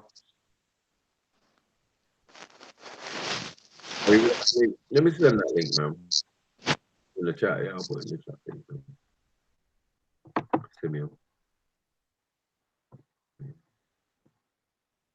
Yeah, it's a hard video, man. But yeah, there's many. You can pull up many, man. You've got many versions of it. I think you can get that actual version on Amazon. You know what I'm saying? But it was something that was discovered somewhere. You know what I'm saying? And they yeah. We're giving it modern images and all of that because that's available now, I suppose. Get me? But other than that, no, man. I don't know how true that could be. They're spending millions and billions on this. You know what I'm saying? So there must be something out there. Telling you. All the stories we learn relate to it. You know what? I believe more the ancients than our modern day fairy tales, you know? Come on. The ancients were much more on point, and they were much more into the truth than we are nowadays. Nowadays, we just live in fairy tales, you know? Yeah. Really? While they bomb other countries and steal their resources and steal whatever they want, you know? So, yeah. Yes, Simeon. Yeah, you're correct. So, according to this info, are some African genetically modified by some of these beings, like the Anunnaki story. Yes, my brother, yes, most definitely. So a lot of people have these genetic stories, or these ancients have these genetic stories. You got John. Way before genetics supposedly comes out. That's the problem. Not only that, you know, with Africans, they are 9 ether and everyone else is a 6 ether. Not everyone else, but yeah, I hear what you're saying. I mean, the Europeans, should I say. Mm. They're 6 ether. Well, only blonde hair, blue eyes, ginger hair, green eyes. Yeah? Blonde hair, blue eyes, ginger hair, green eyes. That's it. Yeah, that's what I mean, yeah. Blonde hair, blue eyes, yeah, 6 ether. Right. And the Africans, they're 9 ether, you know, because the hair goes up, innit? Mm. Yeah. And then Asians are like 7. Anyone mixed race is like 8. But their hair curls like 8. Just is what it is. Wavy. And then obviously 9 ether, because your hair curls like the number 9. Exactly, yeah, yeah. Yeah, it goes up, it goes up. You got Fibonacci sequence antennae hair. Huh? Because Fibonacci sequence, the spiral, like a number 9. Like our Milky Way. Yeah. Or our galaxy or whatever. As we learned, the Dogons knew about that a long time ago. They knew our galaxy was a spiral. They knew the Earth wasn't the center of the galaxy. It's not even the center of our galaxy, let alone the center of the universe. Or even our solar system. That's real bad. That's called bad astronomy, man.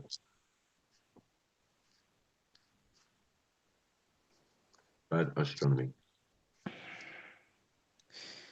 Yeah, family, if you got any questions, put them up on the chat and then we'll try and answer them. Try and answer them. Ask us why your government are spending their money on aliens information, compiling diaries. And you know the KGB don't play, man. Yeah, I think they've done that on purpose, man. You don't just leave things like that on the roadside or whatever. Say that again, Sniper? Because you don't leave those type of things on the roadside for someone to find it. Get me? That's right. Mm. Yeah, there's a lot of things going on that we're not aware of, you know what I mean? There's a lot of things that is going on. For example, you know, there's a lot of underground how could I say underground caves and labs and all sorts where they're doing all sorts of experiments and they're creating all sorts of beings and organisms. Huh? You're aware of that, ain't it, Sniper? Simon, what do you mean? Vishnu is a preserver. Preserver of what? Anyone who can pull out multiple heads, grow to the size of a giant, change into a peacock, is not no god or no angelic being. That is a Devi and a demon. Sorry. He might be malevolent, but he's not benevolent, no. Get me? There's a difference between benevolent and malevolent. Look it up. Then you'll see.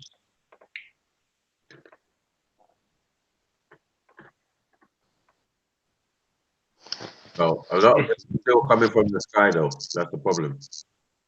Still coming from outside of this environment into this environment. But I do believe that their spirits are trapped. But they do eventually die, they're trapped.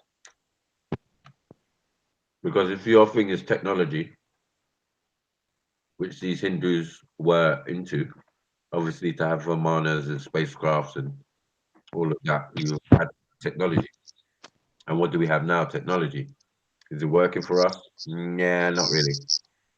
Are we trying to use technology or spirituality or metaphysics to get off the planet? No.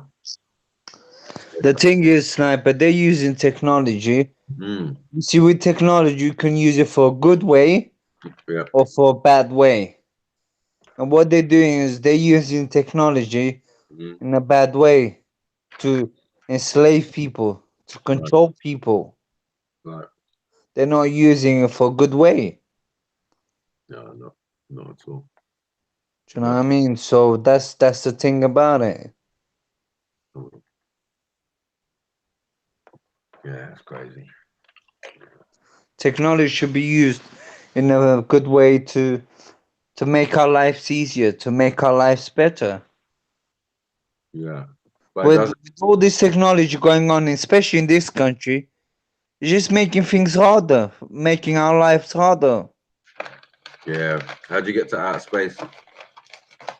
I mean, how'd you get to outer space without it? Huh?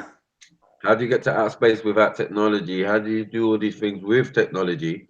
You're not working. And what these beings are trying to do is leave this planet. But their souls or their spirits are trapped here.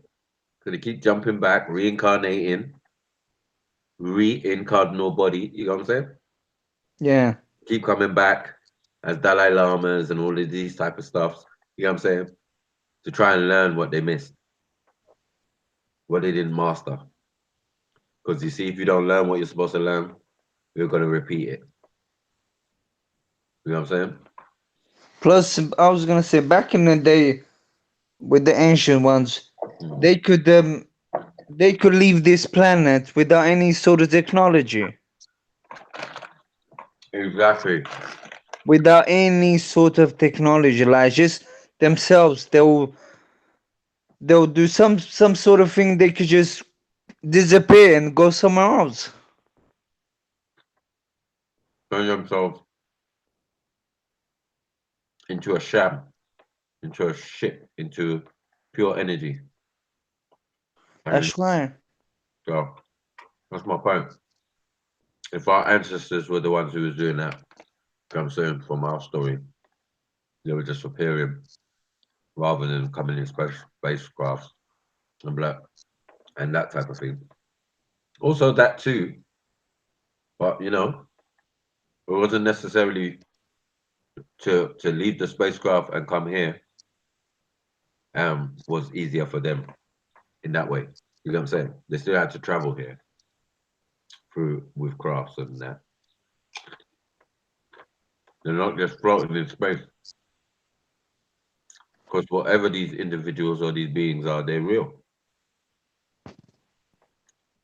And it told you that the ancestors, the Egyptians or whatever, they didn't do real no spook. Everybody who they talk about actually existed. Whether it's Egypt, whether it's Sumeria, you know what I'm saying? Whether it's the Dogon, those beings or whatever actually existed. No one wants to tell no fairy tales. You don't do fairy tales in Africa. That's true. That's true. In Africa, they don't deal with no fairy tale. They deal with the truth and the reality, you know. We have folklore. We have mythos or mystery systems. Yeah. But mystery systems is only mystery is mine. Is my story. My story is a mystery. His story is history. You get me? That's right. Plus, they deal with the chemistry, which comes from chemet. Uh-huh. You know, that's why they say chemistry. In Kemet, we start with the atom. Atom. Yeah, atom. That's it. And it starts with atom.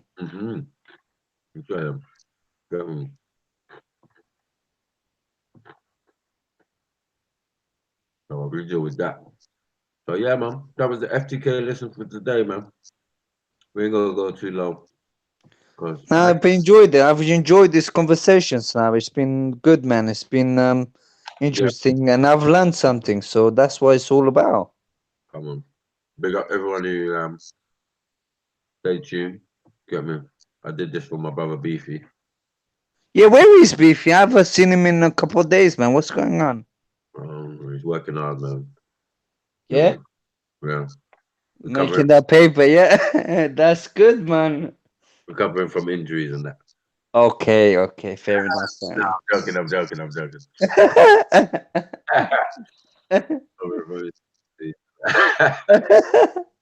Mhm. So let me see the chat. Yeah, man. Big up Simeon, big up everyone in the chat. Yeah, man. You know you can come in, Simeon, man. Yeah, no, I've never heard Simeon. I never heard him, man. Come on, jump in, family. Yeah. We're about to lock off right now, so yeah, come in, Simeon, and in the background. Yeah, man. Get that Come and say hello, man. Come and say hello, and then we'll lock you off. Yeah. Quickly.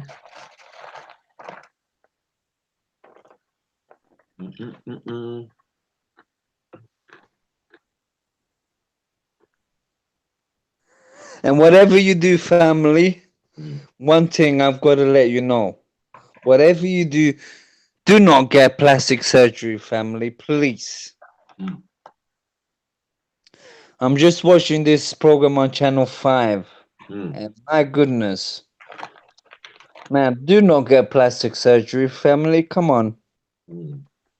Please. You know what I mean? Don't get it. Don't get it. Whatever you do, don't get it. You don't need it. Yeah, man.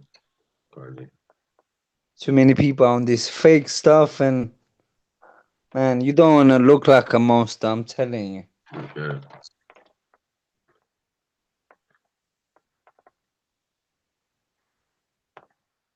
Alright, no. Well, let's see what's going on. Yeah, Shizu, man, you just got home, bruv.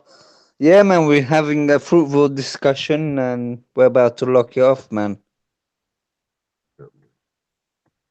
I see you in the background, Simeon. I see you. I see you. Yeah, man. Big up everyone, man. Yeah, man. Drop some donation in the PayPal. Get me so we can keep shows like this running. Get me. Big up to all my brothers, sisters out here. Big up Respect doing his thing in the Lions Den. I'm probably about to go over there. Get me and see what's happening. Get me, see if they want Simba to come in there and bite them.